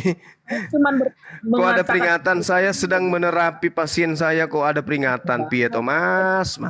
Anda jangan. Turun dulu bang, nanti naik lagi bang. Oke. Mas. Oke, saya ganti akun atau gimana? Ganti Enggak, akun ya? ini aja, ganti akun boleh. Oke, sip. Turun aja, nggak aja usah dulu. ganti, Bang. Saya tidak menyuruh Anda bertobat jadi orang Kristen, Anda.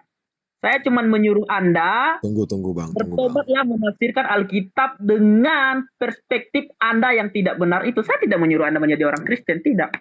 Karena pemikiran Anda itu sangat meleset.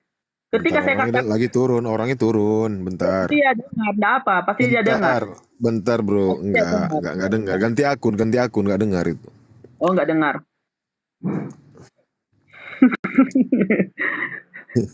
Oke. Yesus, dia datang sebagai manusia. Naik meninggalkan bumi sebagai manusia. Duduk di surga di samping Tuhan sebagai manusia. Turun lagi untuk yang kedua kalinya sebagai manusia. Menghakimi dia sebagai manusia. Ibrani 13:8 tetap manusia. Terus kapan kok tiba-tiba dalam keadaan yang sebenarnya kok bisa berubah jadi Tuhan? Sementara kita akan sama seperti dia. Iya, sama seperti dia, yaitu roh. Saya sudah katakan tadi, manusia itu dengar Bang Zuma. Aduh. Dengar dulu penjelasan. Dengarkan juga saya. Dengarkan. Yesus itu datang kedua kalinya sebagai roh atau sebagai manusia? Sebagai roh yang mewujud manusia. Ya udah bukan wujud daging lagi. Bagaimana dia mau berkomunikasi dengan manusia untuk kedua kalinya nanti kalau dia datang dalam bentuk roh? Kau akan dipanggil, Nias. Sampai mulutnya Yesus robek, Nias. Kau tidak akan dengar karena dia roh. Kecuali dia pakai daster putih, baru ketahuan. Ada hantu melayang-layang. Aduh, saudara Nias, Anda jangan akal-akalan dong. Yesus turun sebagai manusia. Matius 16 nomor 27. Saya harus dengar Anda atau kita harus saling mendengarkan? Kita harus saling mendengarkan untuk saling mengisi satu sama yang lain supaya ada yang menjadi sehat, kan gitu. Dengarkan saya juga. Saudaraku, bolehkah dikatakan roh itu sebagai manusia? Jawab saya. Terus ya sudahlah, aku udah malas menjawab sama Anda. Harus dengar Anda terus saya dari tadi. Enggak, ini tak cara saya menerapi saudara saya sendiri. Sekarang bisa tidak roh itu disebut sebagai manusia kalau dia hanya roh? Bung, Ya silakan, udah. Bung, Iya, Mas. bisa nggak roh itu disebut sebagai manusia kalau dia hanya roh? Bisa nggak?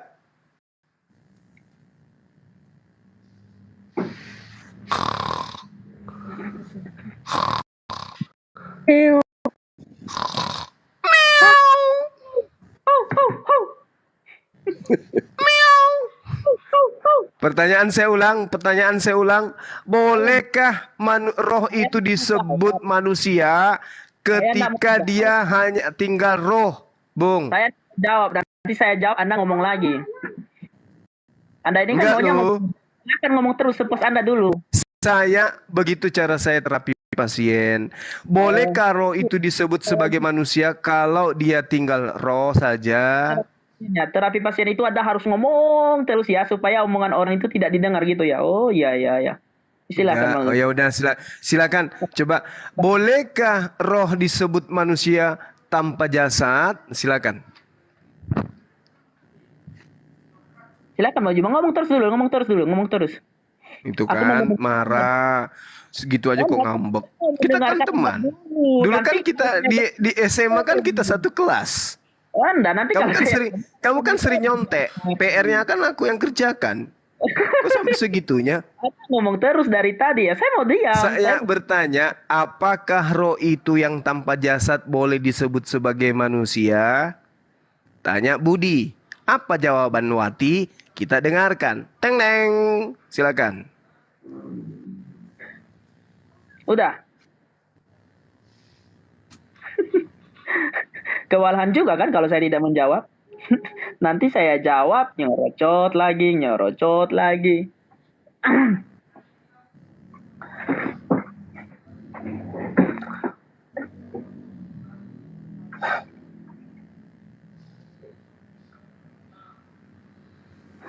Mana jawabannya ini? Saya nggak mau jawab. Anda berbicara aja dulu. Sudah, aku udah diam loh. Capek aku tertawa dari tadi. Oh benar, Anda sudah bilang. Bolehkah roh disebut manusia ketika roh itu tanpa jasad? Jawab. Udah berikan saya waktu. Iya, Oke. silakan Puput. Lanjut. Oh, kalau tanpa jasad ya bisa disebut sebagai manusia. Karena kenapa? Manusia yang dimaksud adalah bukan jasadnya tetapi adalah pribadinya. Yang dimaksud itu adalah pribadinya. Karena ketika manusia mati dan masuk di dalam surga, apakah disebut roh? Tidak. Dia tetap disebut sebagai manusia yang berbentuk roh. Kenapa dia disebut sebagai manusia yang berbentuk roh? Karena Tuhan memberikan rohnya kepada manusia itu sendiri. Nah, manusia itu adalah ketika masuk surga nanti adalah roh. Kenapa dia adalah roh? Karena wujudnya sebagai manusia sudah mati. Kalau dagingnya masih masuk ke surga itu sangat lucu ya. Nah, ketika Anda berkata tadi bahwa Tuhan itu tidak bisa menjadi roh. Nah, kalau Tuhan jadi roh tidak bisa dilihat. Ketika Musa waktu Tuhan memberikan 10 firman Tuhan, dia datang ke bumi itu sebagai roh dan Musa bisa mendengar suaranya. Itu buktinya. Tadi Anda berkata, bisa enggak manusia mendengar kalau Tuhan itu berbentuk roh? Bisa. Kenapa bisa? Contohnya Musa. Ketika Musa di Gunung Sinai mendengar Tuhan itu di dalam bentuk roh, Bang Zuma. Bahkan dia melihat pinggul Tuhan pada saat itu. Karena dia tidak bisa melihat wajah Tuhan. Karena kalau dia melihat wajah Tuhan dalam bentuk wujud roh, dia akan mati pada saat itu. Begitu Bang Zuma. Jadi jangan seenak jidatnya menafsirkan Alkitab. Tidak boleh. Ya, situ yang sudah menafsirkan kok. Pertanyaan saya, bolehkah roh itu disebut manusia? Anda mengatakan boleh. Yang saya tahu, roh tanpa jasad itu hantu. Ya, itu Jasad menurut saya. tanpa roh adalah mayat.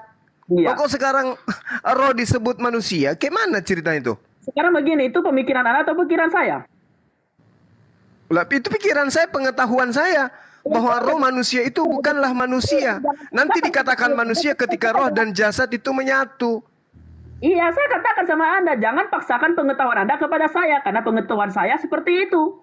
Dan semua pengetahuan orang Kristen juga seperti itu. Hanya orang Muslim yang berpikiran seperti itu. Kan begitu, kita berbeda. Kan sudah jelas. Jadi jangan paksakan. Nggak bisa. Saya nggak paksa. Ya Saya nggak sudah. paksa. Saya hanya menghela napas panjang. Kalau Anda nama, kenapa Anda ngotot? Kan Anda nggak maksa, Anda ngotot, kan gitu. Berarti Saya nggak ngotot juga. Saya cuma berotot. Oh iya, ya terima kasih lah Bang Zuma kalau nggak ngotot. Terima kasih. Ada orang yang menilai kok di bawah. Iya, begitu dong. Anda masih di Nias ini tinggal. Ini santai kok. Saya bukan ini ya, saya di Kalimantan. Oh, di Kalimantan. Iya, Atau iya, saya mau iya, iya. share. Saya nggak pernah takut di dalam Tuhan. Karena saya tahu Tuhan yang memberikan saya hidup di dunia ini dan Tuhan juga yang akan mengambil saya. Tuhan sendiri mengatakan jangan takut kepada orang yang bisa membunuh daging tetapi tidak bisa membunuh jiwamu. Itu yang saya takutin. Tuhan yang di atas. Saya tidak pernah takut sama Iya. Oke. Bolehkah kita lanjut? silahkan. Oke. Jadi kita akan sama keadaannya seperti Yesus. Iya, Oke. sama seperti roh. Saya sudah Iya. katakan. Anda roh, Yesus roh. Iya, Oke. Berarti Oke. keadaan Yesus yang sebenarnya itu adalah roh. iya. Nah, lalu bagaimana caranya kemudian di surga nanti Anda makan minum? Emang Anda tahu kalau roh itu tidak bisa makan? Ada ayatnya. Loh, bagaimana ceritanya yang bisa makan itu yang ada ada lidahnya, ada giginya, ada lambungnya. Berarti Roh. Anda sudah mengetahui bentuk roh itu seperti apa? Lah, Loh juga. Seolah-olah Anda sudah mengetahui bentuk roh itu seperti apa loh. Kalau Anda berbicara seperti itu. Nah, saya mau tanya seperti sama Anda, emang bentuk roh itu seperti apa? menurut saudara, Kalau menurut saya sesuai Alkitab. apa di dalam Alkitab? Roh mempunyai tangan, roh mempunyai wajah. Semua mempunyai, roh mempunyai kaki. Oh ya? Oh iya. Di mana itu tertulis? Banyak itu ayatnya. Kalau saya cari sekarang itu udah nggak bisa. Tapi saya sudah baca. Tandunya ada nggak tandunya? Tandunya. Ada nggak Di tandunya? mana? Saya baca yang sudah baca. Jadi menurut saudara, manusia itu terdiri dari jasad. Jasad itu kan biologis kita. Roh itu juga biologis. Kalau menurut saya manusia itu Tritunggal. Jangan ke sana dulu, itu konsep konyol. Ini yang saya tanya, jasad kita ini loh. Jasad ini kan terdiri dari biologisnya kita. Nah, apakah roh itu juga biologis menurut saudara? Ada yang nelpon ini. Bentar, ada yang nelpon. Bentar, Pasti loh. pasien juga itu. Ada yang nelpon, izin bentar. Iya. Pasti disuruh turun ini. Turunlah kau, bikin malu kita. Ganti sama yang lain. Roh manusia. Ternyata Gimana roh. ceritanya manusia itu? Ya, gantikan saya sementara lah. Bang Wata, Bang Erik, atau siapalah. Sakit perutku ketawa dari tadi ini. Allahu Akbar. Tes. Dengar nak? Ya. Iya dengar. Ya, takut soalnya saya pernah dengar di sini kalau udah ada orang nelpon akan suaranya hilang. Enggak. Bagus kok tadi suaranya bagus. Jernih. Saya percaya roh itu adalah roh. Roh itu mempunyai pribadinya roh. Yang dimana roh itu juga sama seperti bentuknya seperti manusia. Tetapi dia bukan tubuh. Dia bukan jasmani. Itu perbedaannya. Karena manusia itu terdiri dari 3. Yaitu roh, jiwa, dan tubuh. Begitu Bang Zuma. Menurut saya. Nah, kalau roh itu biologis, beda kan? Enggak ketiga selengkapnya. Biologis itu yang artinya itu seperti daging. Seperti apa yang kita bisa pegang. Itu namanya biologis. Nah, bukankah usus lambung kaki itu adalah daging, adalah yang kita lihat saat sekarang. Sementara roh itu ada dimensi yang tak terlihat. Ya iya, tapi apakah dia tidak mempunyai berbentuk? Kalau menurut Anda emang roh itu tidak berbentuk begitu? Lah, sekarang siapa yang bisa melihat roh? Yuk, Musa aja bisa melihat Tuhan loh. Loh, Saya di sudah mana Musa melihat Tuhan? Di mana? Nah, di dalam Alkitab itu katanya Anda sudah membaca Alkitab kami dari enggak. Kejadian sampai Wahyu. Berarti kalau Anda memaksakan malaikat yang dilihat oleh Musa ini adalah Tuhan, berarti bohong dong. Keluaran 33. Gimana tuh? Yang jelas di situ Tuhan melihat Musa melihat Tuhan. Melihat Tuhan yaitu pinggulnya saja yang dilihatnya. Itu bukan Tuhan itu. Anda kalau Anda berkata itu bukan Tuhan, tapi di situ Sesungguhnya aku mengutus seorang malaikat berjalan di depanmu untuk melindungi engkau di jalan dan aku membawa engkau ke tempat. Itu malaikat yang diperintahkan oleh Tuhan dalam penglihatan Musa alaihissalam. Di situ Bang Zuma, saya bahas ketika Musa di Gunung Sinai menerima hukum Taurat. Ya itu malaikat itu bukan Tuhan. Kalau yang Anda katakan tadi itu ketika memimpin bangsa Israel yang dimana pada siang hari akan menjadi tiang awan dan di malam hari akan menjadi tiang Bukan, api, itu malaikat. itu malaikat, itu malaikat. Berikan ayatnya kalau itu malaikat. Oke. Silakan Oke. dengan ayat yang seperti yang saya katakan tadi ya, saya lupa di mana ayatnya. Ayat yang tadi. Iya, sambil dibaca juga, kau buka data juga, Keluaran 33 nomor 20 ya. Sambil dibaca juga, Bang, cuma juga nyari. Iya. Nah, Keluaran 33 nomor 20, silakan. Sekalian Quran. sama-sama. Kan jelas itu kan? Quran. Keluaran 33 nomor 20, dibaca juga di situ.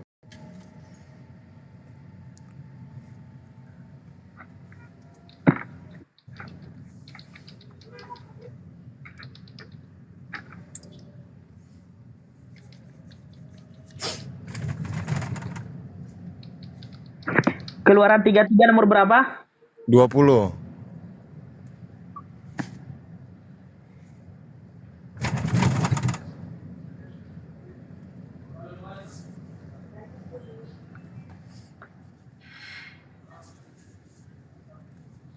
Lagi firman-Nya, engkau tidak tahan memandang wajahku, sebab tidak ada orang yang memandang aku dapat hidup. Nah, itu. Udah. Berarti bohong Musa, bahwa saya tidak pernah bertemu dengan Tuhan. Loh, ini kan yang Tuhan katakan di sini kan wajahku, bukan badannya. Loh, Anda ketawa. Tadi yang saya katakan bisa melihat apa? Anda, tadi saya Ya, katakan intinya Anda kan melihat kan? Kan melihat kan? Intinya Yang di sini melihat apa cuma- tidak di situ? Enggak, di sini yang saya maksud, di sini yang dimaksud wajah atau bukan? Loh, Anda bisa membaca tidak? Di situ aja tulisannya. Yang saya katakan tadi yang bisa dilihat Musa adalah pinggulnya Tuhan.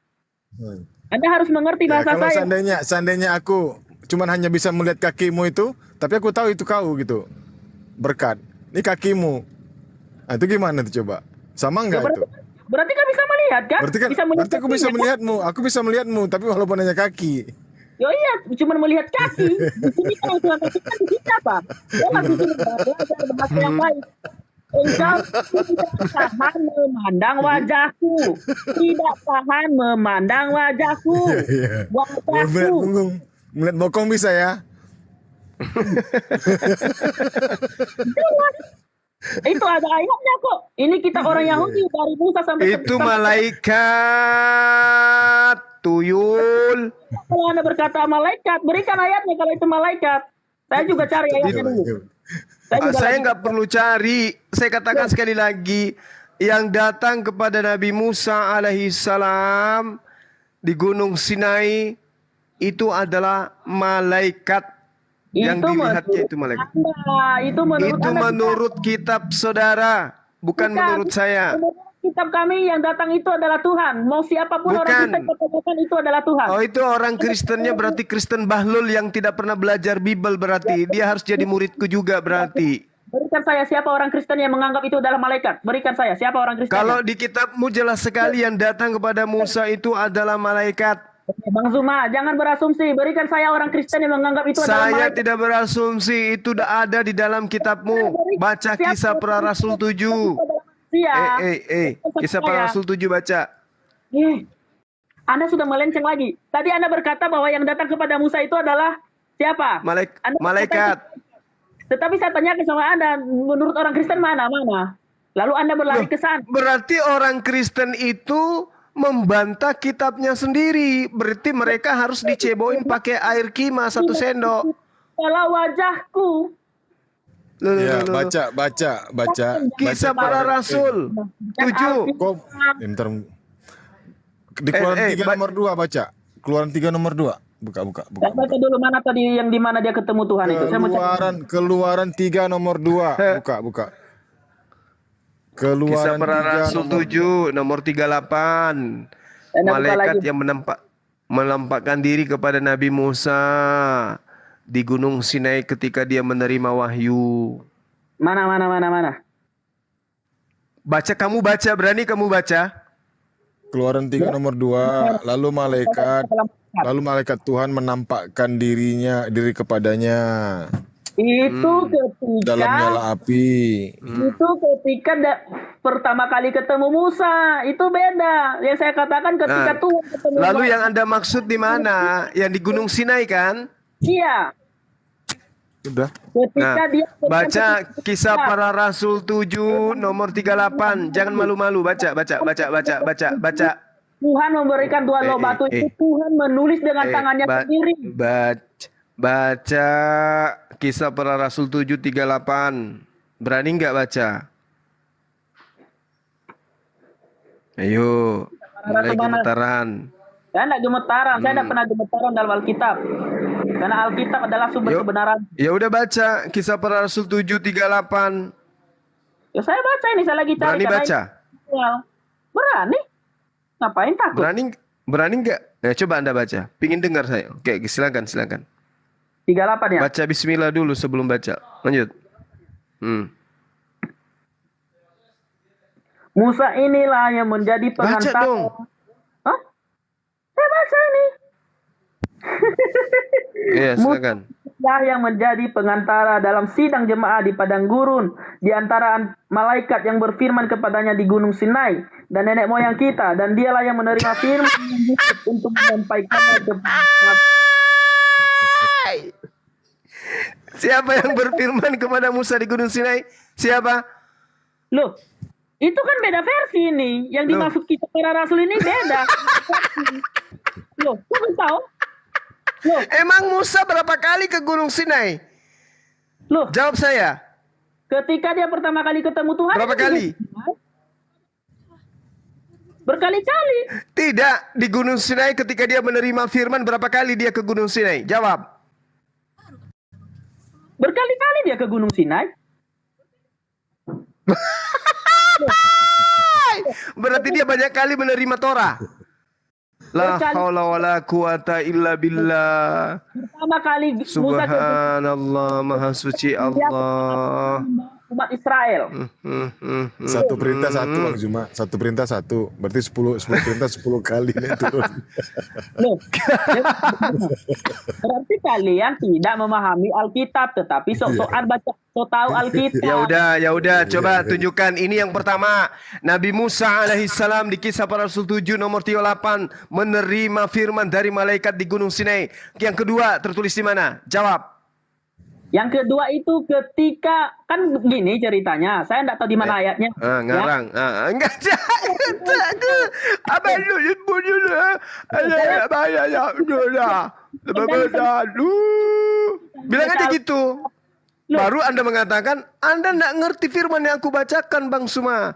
Kalau ada Roh Kudus dalam dirimu, Bang Suma, pasti kau ngerti apa yang saya katakan. Bilang aja gitu. Kau tinggal bilang begini. Dalam kitab, bilang aja gitu. Biar kita semua ini jadi bodoh semua sekalian. Ada kena stroke ya? Enggak, Anda yang aneh gitu loh. Anda mengatakan Nabi Musa alaihissalam itu menerima banyak firman berkali-kali ke Gunung Sinai. Mana dalilnya? Kalau saya tunjukkan dalilnya, saya cari dulu, berikan saya waktu. Tetapi kalau Anda tidak memberikan Oke, saya waktu, berapa menit? Berapa menit? ya saya cari dulu lah. Emang Berapa segampang menit? kita baca ulang. Itu kan kita baca ulang. Loh, Berapa menit?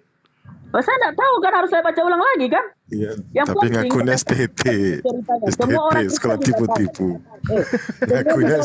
Ngakunya sekolah tipu-tipu. Dengarkan Bung, dengarkan. Ini saya bantu ya. 2 Korintus 4, dengarkan. 2 Korintus 4 nomor 18. Dengarkan. Sebab kami tidak memperhatikan yang kelihatan melainkan yang tidak kelihatan. Karena yang tidak kelihatan yang kelihatan adalah sementara sifatnya, sedangkan yang tak kelihatan adalah kekal. Jadi Musa alaihissalam itu tidak pernah melihat Tuhan. Karena Tuhan itu kekal, maka Tuhan itu tidak bisa dilihat. Oke? Nah, sekarang kalau Anda mengatakan Tuhan dilihat oleh Musa, mana dalilnya? Saya sudah menunjukkan yang dilihat Musa di Gunung Sinai itu adalah malaikat. Kalau tidak percaya, Anda baca lagi di dalam Kisah Para Rasul 7 nomor 53. Kamu telah menerima hukum Taurat yang disampaikan oleh malaikat-malaikat, akan tetapi kamu tidak menurutinya. Oke? Ini Musa ini yang diceritakan ini. Musa ini yang diceritakan ini. Kisah Para Rasul 7 nomor 53. Jadi saya katakan, Anda kalau mau melunakkan sedikit hati Anda dan membuka sedikit pikiran Anda, sebenarnya Anda masih bisa diselamatkan dari kesesatan ini. Oke? Sambut tanganku, Gak usah pun, gak mari apa-apa, kita Bang. bersyahadat menuju Allah, Tuhan yang sebenarnya.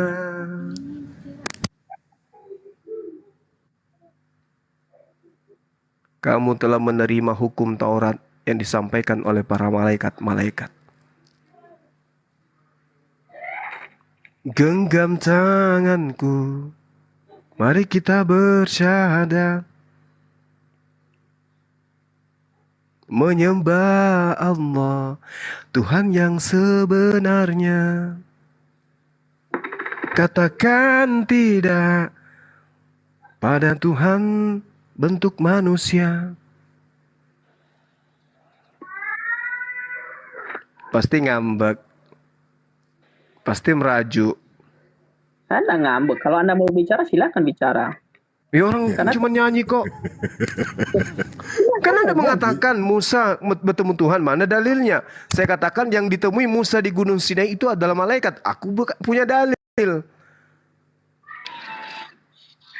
Ayo lembutkan sedikit hatimu. Silakan Sedikit Anda. aja pun. Seolah-olah Anda itu sudah menjadi panutan. Anda bukan sekelas rasul. Anda juga sama-sama hidup sejaman Saya bukanlah rasul, tapi saya mampu menjelaskan titik kebenaran-kebenaran yang Anda harusnya imani dalam kitab saudara sendiri. Jangan Anda tolak. Berarti Anda panutan saya menurut pendapatan Anda. Jangan Anda tolak. Yang datang kepada Nabi Musa di Gunung Sinai itu bukan Tuhan, tapi malaikat Tuhan. Ya. Anda iyakan atau tidak? Jawab. Ya. Nah, begitu lembutkan hati saudara, pelajari kitab saudara dengan hati dan akal sehat, insya Allah Anda akan menuju kepada hidayah. Gitu. Iya, terima kasih Bang Lukman. Terima kasih. Ya, begitu saudaraku. Masih ada yang lain mau diterapi lagi? Silahkan. Ini yang bukan partai mau diterapi atau pasien atau apa ini? Pengantar pasien. Ayo pasukan angkat tanganmu. Pasien. Oh, pasien juga. Iya, Apa keluhannya, Bang? Ayo kita angkat tangan. Udah mulai. Ini sudah pernah, ini kalau saya lihat di orang ini pernah daftar TNI nggak lulus. Gila tentara berarti. Kok tentara gila digaji. Lucu juga Bang Zuma nih kalau berasumsi Alkitab. Loh, kok saya jadi berasumsi, bukan Mbak? partai Kau tadi ini. sudah mengakui. Kau tadi sudah mengakui. Ya sudah. Kau asumsi. Saya aku saja kok. Tapi nanti kalau saya tidak mengakui, aku tidak ngotot. Enggak loh saudaraku, kan kita mencari data di mana tertulis. Kan saya sudah menunjukkan datanya. Kemudian di dalam kitab saudara 2 Korintus 4:18, sedangkan yang tak kelihatan itulah yang kekal. Kalau Tuhan itu kelihatan, berarti dia tidak kekal berdasarkan kitab saudara. Nah, Anda mengatakan pinggulnya dilihat, berarti Tuhan tidak kekal. Berarti yang dilihat Musa itu bukan Tuhan. Karena yang dikatakan Tuhan itu tidak terlihat. Karena yang tidak terlihat itulah yang kekal menurut 2 Korintus 4:18. Ini saya membantu loh ya. Ini kitab saudara. Ya silakan Nah. bantu Bang.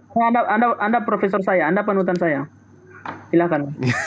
Jangan marah gitu lah. Saya tidak marah. Anda menyalahkan Anda lebih pintar daripada saya, silahkan. Saya memberi kesempatan. Bukan lebih pintar. Anda itu lebih pintar dari saya, tapi pintarnya pintar berkelit kan gitu. Oh, gitu. Iya, terima kasih. Iyalah. Kalau Tolong, saya kelebihannya bisa menunjukkan data sesuai yang Anda minta. saya kira kelebihannya Anda eksegesis tadi. Oh enggak, ini bukan eksegesis karena sudah tertulis di situ. Itu Iya. tertulis. Iya, Musa iya. inilah yang menjadi pengantara dalam sidang jemaah di padang gurun di antara malaikat yang berfirman kepadanya di Iya. Gunung Sinai. Tuh. Mm-mm. Kamu Iya. telah menerima hukum Taurat yang disampaikan oleh malaikat-malaikat. Berarti yang menyampaikan bukan Tuhan, tapi malaikat-malaikat. Saya tidak menafsir. Ini data. Kalau tidak diimani ya itu tidak ada hak saya untuk melarang Anda untuk tidak mengimani kitab Anda sendiri. Kan gitu Bang. Atau kalau Anda ingin lebih keren, ya suruhlah kitab Anda ini dirubah supaya tidak ada malaikat. Di situ tulis aja Tuhan. Kamu telah menerima hukum Taurat yang disampaikan oleh Tuhan. Nah itu baru nggak bisa kita tunjukkan lagi karena sudah direvisi. Gitu loh. Ada nggak saksinya itu Bang Zuma?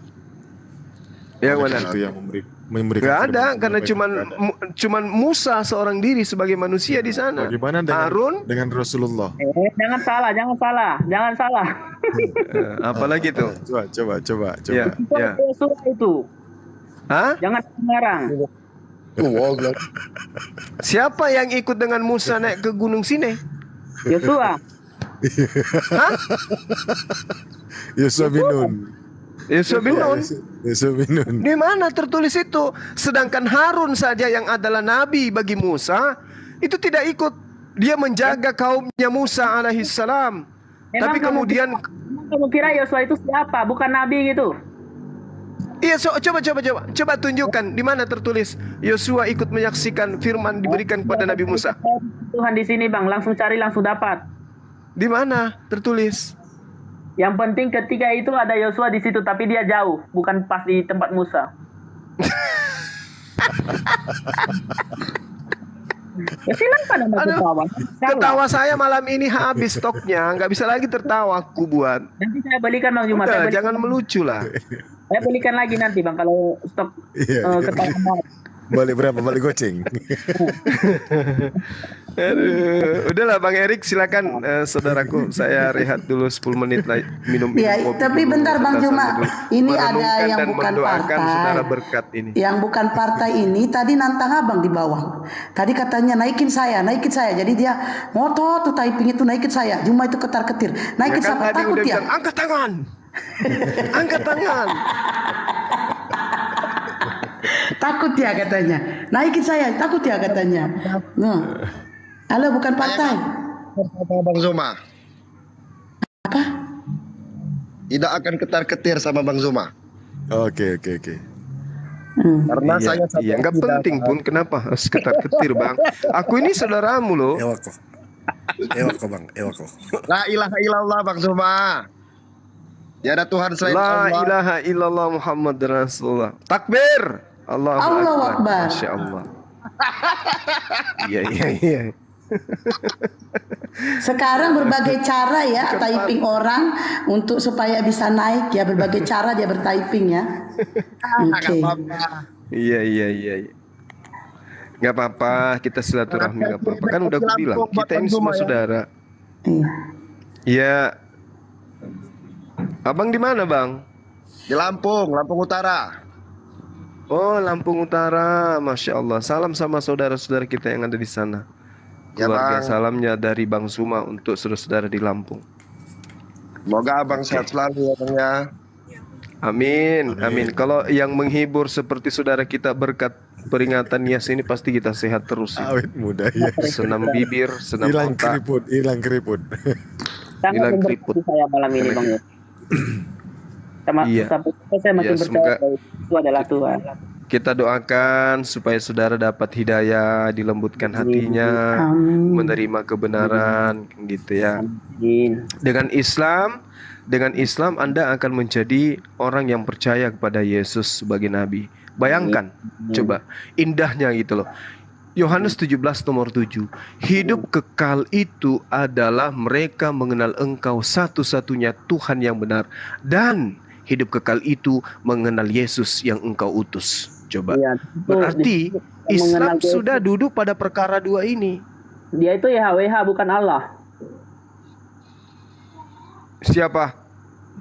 Yang Tuhan, yang Yesus maksud di situ adalah YHWH, bukan Yang Allah. satu-satunya itu. Ya iya, itu Yang ya. satu-satunya itu. Berbeda, Allah dengan YHWH itu berbeda. Tapi kenapa di kitab saudara bukan tertulis YHWH tapi tertulisnya Allah? Ya itu kan ada sejarahnya. Jawab saya. Saya sudah katakan sama Bang Erik sebelumnya. Kok jadi ada sejarahnya? Kenapa Anda tertulis YHWH? Kenapa? Sejarahnya dituliskan oleh LAI. Kenapa? Yo, supaya. Kenapa jadinya YHWH? Loh, saya mau menjelaskan atau Anda mau ngomong terus lagi? Ya sudah, kalau Anda mau ngomong terus. Itu merepet lagi dia, merajuk lagi. Nanti kubelai rambutmu. Santai aja.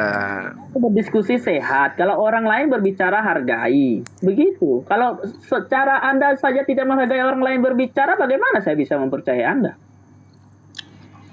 Oke, lanjut. Oke, aku diam. Silakan. Oke, silakan. Iya, Anda tadi menanyakan diamlah aku ini. Alkitab ini ditulis sudah, Allah. Ya kan? Yang pertama, Alkitab LAI ini Iya. pertama itu salah satu penerjemahnya itu adalah orang Muslim. Yang mana ini ngomong? Itu yang pertama. Dan Yang itu kedua, tidak bisa direvisi lagi. Hah? Dan tidak bisa direvisi lagi. Dan tidak ini- bisa direvisi lagi. Ini kan akan direvisi. Saya tidak tahu direvisi atau belum terjemahan. Loh, tapi kan selalu direvisi. Dari babi menjadi babi hutan. Bentar lagi babi konde. Yo. Karena Kenapa kan kita- giliran Allah nggak bisa direvisi? Kenapa? Begini, kita ini akan belajar terus. Kenapa baru sekarang ketahuan? Karena sekarang ini semakin pemikiran terbuka, ilmu itu akan semakin datang. Oh, ini sebenarnya dalam bahasa aslinya seperti ini. Kita baru mengerti di situ. Nah, jadi yang sebenarnya apa artinya? Yang sebenarnya di situ apa? Ya, semua Alkitab ini ditulis dalam YHWH itu. Dari Kejadian sampai Maliaki itu YHWH. Dan yang Yesus maksud di situ adalah YHWH, yang dimana orang Yahudi pada saat itu adalah menyembah YHWH yang disebut, yang mereka panggil dengan Adonai. Kenapa Yesus pada saat itu tidak langsung menyebut YHWH? Karena orang Yahudi pada saat itu memanggil Tuhan itu, bahkan sampai sekarang itu dengan sebutan Adonai. Karena mereka takut menyebut YHWH itu, karena nama YHWH itu adalah nama yang kudus. Jadi mereka takut. Itu dia bahasa Alkitab yang aslinya. Saya tahu tulisannya itu semuanya YHWH. Makanya kalau kita mau mengerti ya, karena pemikiran kita ini terbatas dengan bahasa orang. Ada orang yang bisa mengerti bahasa orang lain dengan mudah, belajar sebentar sudah mengerti. Dan ada juga orang yang belajar bahasa orang lain itu lama prosesnya. Tetapi bahasa aslinya itu ya YHWH. Yang dimaksud Yesus itu adalah YHWH, bukan Allah di situ. Makanya kalau saya percaya bahwa Yesus bukan Tuhan sekalipun, saya tidak akan masuk Muslim. Saya pasti masuknya Bagaimana kalau misalnya dua nama satu pribadi? Bisa nggak? dua nama satu pribadi. Iya. Bisa nggak? Bisa. Ya bisa. Karena nama YHWH sendiri itu kan banyak. Bisa. Bisa nggak satu nama dua pribadi? Satu nama dua pribadi? Ya nggak bisa. Nah, nggak bisa. Tapi kalau dua nama satu pribadi bisa. Bisa. Oke. Kalau Yod-Heh-Vav-He adalah nama dan Allah adalah nama, bisa nggak kedua nama ini ternyata pribadinya adalah sama satu? Ya lihat sejarahnya dulu, benar atau enggak? Tunggu. Jangan kayak gitu. Karena di dalam kitabnya Nabi Musa jelas sekali diterangkan ketika Musa kemudian mengucapkan kalimat tauhid kepada kaumnya. Lo yihye leka Elohim akhirim penei. Jangan ada Tuhan ilah lain di hadapanku. Sama. Di kami juga ada kayak gitu. Ilah lain. Jangan ada ilah lain. Makanya kami tidak mengilahkan selain Tuhannya Nabi Musa alaihissalam. Tapi namanya berbeda, surganya juga berbeda. Kan tadi kita sudah sepakat. Boleh satu pribadi, dua nama yang berbeda. Betul? Tapi Anda tidak bisa menunjukkan kalau Allah itu adalah YHWH. Tidak bisa. Anda belum bisa menunjukkan. Tuhan itu nggak bisa dilihat, Paman. Kan tadi sudah dibacakan datanya. Berikan bukti kepada saya kalau Allah itu Yang kita temukan tadi di datanya itu adalah yang berfirman, menyampaikan firman adalah malaikat. Di dalam pengajaran Paulus yang kekal itu tak bisa dilihat. Anda sekarang minta nunjukkan apakah sama fisiknya. Gak bisa. Laisa kamislihi syai'. Itu disifati oleh Tuhan. Makanya ketika kita mengatakan satu pribadi 99 nama boleh. Tapi satu, dengar. Satu nama, 5 pribadi, 2 pribadi, 3 pribadi, itu nggak bisa. Ya bisa, kenapa bisa? Karena seperti manusia, punya tubuh, punya jiwa, punya roh, tetapi satu. Ya kan tadi bilangnya tidak bisa. Iya. Mana buktinya? Jadi gini, Bung, gini. HWH. Mana buktinya? Loh, di dalam kitabnya Nabi Musa, dengarkan, di dalam kitab Kejadian 17 nomor 7, Tuhan yang maha suci lagi maha tinggi berikrar, mengambil sumpah, mengambil janji, wahai Abraham, inilah perjanjian kekalku, bahwa aku akan menjadi Tuhanmu, Tuhan anakmu, Tuhan keturunanmu secara turun-temurun. Adakah yang bisa membantah perjanjian Tuhan ini? Siapalah kita ini yang akan membatalkan itu? Hanya oleh karena Tuhan di dalam kitab saudara bisa menjadi manusia, dibunuh dan dipersembahkan kepada dewa Molok. Sementara Tuhan di kami tetap laisa kamislihi syai', tidak serupa dengan makhluk, sama seperti yang ada dalam kitabnya Nabi Musa alaihissalam. Anda sudah mengakui satu pribadi, 2 nama bisa terjadi, kayak Bang Suma. Di Makassar dipanggil Bang Suma, di tempat kerja dipanggil dia sebagai sensei, di tempat organisasi dia dipanggil Bang Zul dan seterusnya. Bisa, tapi pribadinya satu. Nah, sementara yang disifati oleh Tuhan, ketika Tuhan berfirman kepada manusia, Tuhan memperkenalkan dirinya dengan bahasa yang diketahui oleh kaum di mana Tuhan itu berfirman. Di sini Keluaran itu 3, Bang. Di sini Keluaran 3:15 Yesus Tuhan berkata apa? Yang dimana dia mengatakan, YHWH, itulah namaku untuk selama-lamanya. YHWH. Bukan. YHWH itu gelar, Bung. Dia yang ada dan akan ada, alias kekal. Bang Erik, kalau kekal di kita dia disebut apa, Bang Erik? Ya, karena gelar itu sehingga orang yang Yahudi sampai saat ini berani menyebut YHWH daripada berani menyebut Elohim ya. Oh enggak, Anda salah. Anda salah. Iya. Dengarkan. Yod-Heh-Vav-He, YHWH itu adalah gelar. Ingat. Saya katakan kepada saudara, dengarkan. Ada yang disebut hewan, ada yang disebut manusia, ada yang disebut malaikat, ada yang disebut tumbuhan. Oke? Ada juga yang disebut Tuhan. Tuhan ini nggak boleh diganggu gugat. Tuhan namanya nggak boleh sembarangan disebut. Yes. Itu sepakat kita. Makanya ketika di dalam kitab Ulangan 6 dikatakan, aku menyatakan diri kepada Abraham, Ishak dan Yakub, tetapi tentang namaku aku belum menyatakan kepada mereka. Tapi faktanya Abraham sudah memanggil Tuhan itu dengan sebutan Yod-Heh-Vav-He. Berarti Yod-Heh-Vav-He itu bukan nama pribadi, tetapi gelar. Yod-Heh-Vav-He itu bermakna yang ada dan akan tetap ada, alias kekal. Qadim. Mana ayatnya bahwa Abraham menyembah YHWH? Mana? Dia itu, Abraham pada saat itu menyembah Tuhan itu dengan sebutan. Iya, tahu. Katanya di dalam Keluaran 6, Tuhan, aku menyatakan diri kepada Abraham, tetapi aku belum menyatakan namaku Yod-Heh-Vav-He kepada Abraham. Tapi faktanya di Kejadian 15 nomor 2, Abraham memanggil Tuhan dengan sebutan Yod-Heh-Vav-He. Berarti Yod-Heh-Vav-He itu bukan nama, itu gelar. Yod-Heh-Vav-He mana? La haula wala quwata illa billah. Kamu tahu enggak kejadian ini siapa yang menulis? Kejadian ini Musa yang menulis.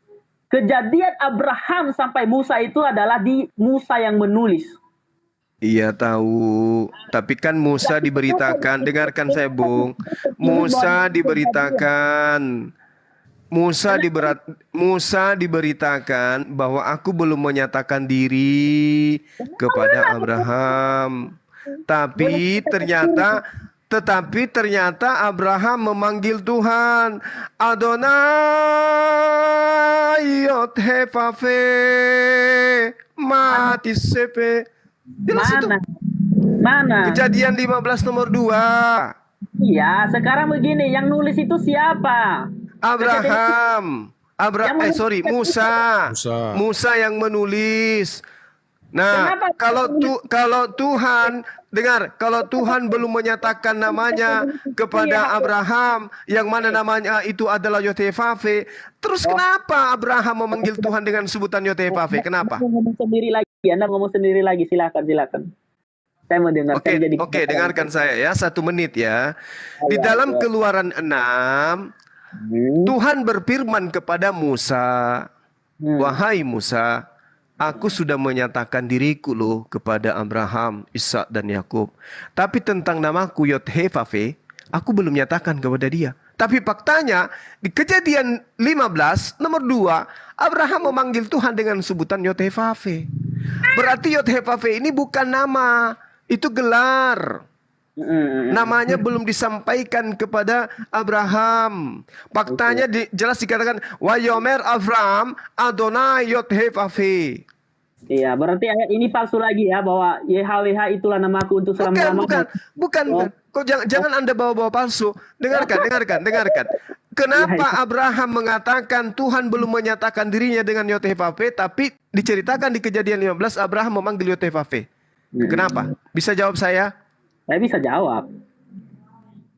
Karena Silakan. yang nulis itu adalah Musa, bukan Abraham. Jadi, karena Musa sudah mengetahui nama Tuhan itu adalah YHWH, ya otomatis nulis bahwa yang disembah Abraham itu adalah YHWH. Kenapa? Karena dia yang menulis. Baik, sekarang pertanyaannya, kalau demikian alasan Anda, berarti dengar. Berarti Abraham di sini memanggil Tuhan dengan panggilan apa? Jawab. Saya nggak tahu. Saya belum tahu. Kalau begitu dengarkan saya. Oke, saya dengar. Nah, itulah. Iya. Mana panggilan Abraham kepada Tuhan dengan panggilan apa? Ayo. Dia memanggil Elohim pada saat keluh lidah. Dia memanggil Adonai pada saat itu. Tuan. Panggilan apa? Dia memanggil tuanku. Loh. Ya Allah ya Rab. Ya Allah ya Rab. Ya Allah ya Rab. Masya Allah. Wallahu Akbar. La haula wa la quwata illa billah. Itu adalah mana? La haula wa la quwata illa billah. Yang abang yang Abraham memanggil Tuhan dengan sebutan apa? Tuan. Mau. Iya, coba dia manggil apa? Tuan. Iya, seperti apa dia panggilkan? Dia panggil Tuhan waktu itu, sama Tuhan itu dia sebut Tuhan. Iya, manggilnya kayak mana? Bahasa yang dilantunkan itu lapasnya kayak mana? Ya dia bilang Tuhan gitu, pokoknya Tuhan, artinya Tuhan, ya udah. Tuhan gitu aja. Nggak ada yang lain. Ya Allah ya Karim. Ya Allah. Ya Makanya Allah. kita harus mengerti sejarah budaya. Anda tidak mengerti budaya, tapi Anda so tahu. Lu kok jadi saya nggak ngerti? Aku menunjukkan data Wayomer Abraham Adonai Yod-Heh-Vaveh Loh, coba sudah katakan itu kan Musa yang menulis. Iya, karena itulah saya tanya. Karena Musa yang menulis, maka dia menyebut Yod-Heh-Vaveh. Berarti kalau Anda mengatakan itu alasannya, sekarang tunjukkan datanya. Abraham memanggil Tuhan dengan sebutan apa? Dia memanggil Tuhan. Dari mana Anda tahu? Susah lagi cari ayatnya itu.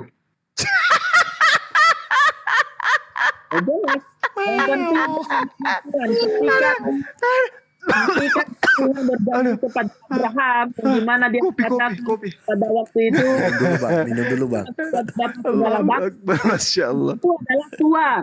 Dia menyebut Tuhan itu sebagai Tuhan. Di mana dalilnya? Ya cari sendiri lah. Kok jadi saya yang cari? Dendam begitu kau kawan. Ya, saya tidak dendam kok. Ngapain saya dendam? Masih yang hendak kok. Andai kau dekat di sini, ku belai-belailah rambutmu. Oh, Pakai sekupang. makan ngopi saya sama kau, Bang. Kita ngopi bareng malam kita ketemu kamu. Iya, gitulah. Kopi, kopi, Nanti kopi, aku- kopi. Kopi. Kopi. Jadi gini ya, sedikit saya uraikan ya Bung ya, supaya kita edukasi sedikit ya teman-teman.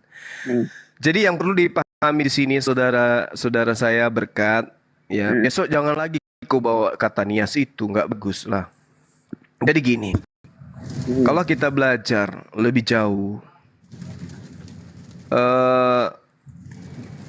kalau saudara mengatakan bahwasanya nama Allah itu tidak termuat dalam Bible, baik dalam kitab yang menggunakan bahasa Ibrani, berbahasa Aram, atau Esra atau Daniel, tentu saja pernyataan saudara itu tidak sepenuhnya kemudian bisa dibenarkan. Kenapa? Karena Nabi Musa alaihissalam dan Isa alaihissalam serta Nabi terdahulu dari kalangan Bani Israel memang tidak menggunakan bahasa Arab. Itu dulu. Jadi jangan heran kalau di dalam kitab yang Anda gunakan itu tidak ada kata Allah dalam bahasa Ibrani dan juga bahasa Aramaik. Tetapi ketika kita belajar nih ya, saya, teman-teman apologet muslim belajar, nama Allah itu adalah merupakan lafaz dari bahasa Arab sebagaimana yang teman-teman kami apologet lainnya seperti orang-orang yang kita kenal selama ini, Prof. Ali, Manechem Ali, orang-orang yang terpelajar di antara kalangan muslim yang belajar tentang original teks kitab saudara, itu memahami bahwa kata Allah itu adalah padanan kata semakna dengan lafaz Allah dalam bahasa Ibrani dan Aramaik tentang kata Yotefafe. Nah, antara bahasa Arab, bahasa Ibrani, bahasa Aramaik, selain merupakan bahasa serumpun yaitu bahasa Semit, ketiganya ini juga memiliki kaidah bahasa yang nyaris sama. Ya, seperti halnya dalam bahasa Arab memiliki bentuk isim nakira, ma'rifat, begitu juga dalam kaidah bahasa Ibrani dan Aramaik. Perbedaannya hanya apa ya bilangnya ya? Huruf ta'rif yang digunakan secara tempat letaknya aja. Nah, ini yang perlu saudara pahami. Jadi bahasa Ibrani, bahasa Aramaik, bahasa Arab itu kaidahnya itu nyaris sama. Sehingga ketika kita berbicara tentang penyebutan nama Tuhan, memang karena Nabi Musa dan juga Nabi Isa alaihissalam tidak menuturkan bahasa Arab.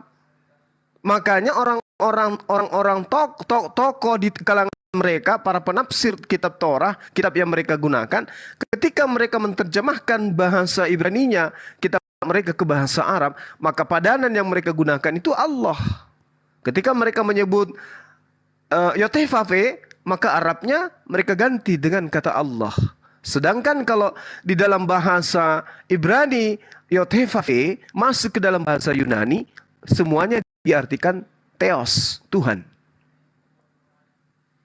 Nah, ini yang perlu saudara pahami. Sehingga banyak di kalangan orang Yahudi yang praktisi Yudaism, ketika mereka mau beribadah dan tidak menemukan sinagoge, mereka lari ke masjid untuk sholat. Dan teman-teman saya, sahabat-sahabat saya praktisi Yudaism, itu pernah saya lihat, memang betul mereka ke masjid beribadah. Mereka video call, akhi, aku lagi di masjid terminal, aku lagi sholat, aku tefila di sini, mohon izin ya, silakan akhi. Karena menurut mereka Tuhan yang kami sembah itu sama, hakikat yang sama, gitu loh saudara berkat. Makanya Islam dan praktisi Yudaism itu tidak pernah ribut tentang ketuhanan. Karena mereka sama sadar bahwa di dalam kitab Torah yang mereka pegang menurut keyakinan mereka, Tuhan pencipta langit dan bumi sudah berikrar akan menjadi sembahan Bani Ishak dan Bani Ismail. Dan itu tidak bisa dibantah. Makanya ketika ada di kalangan Bani Ismail yang menyembah berhala, maka datang Nabi Muhammad SAW kemudian untuk mengajak mereka meninggalkan penyembahan berhala menuju kepada menyembah kepada esensi yang maha suci lagi maha tinggi. Nah itulah saudaraku, makanya ya belajar itu penting. Apapun yang kita ingin lakukan harus kita awali dengan belajar.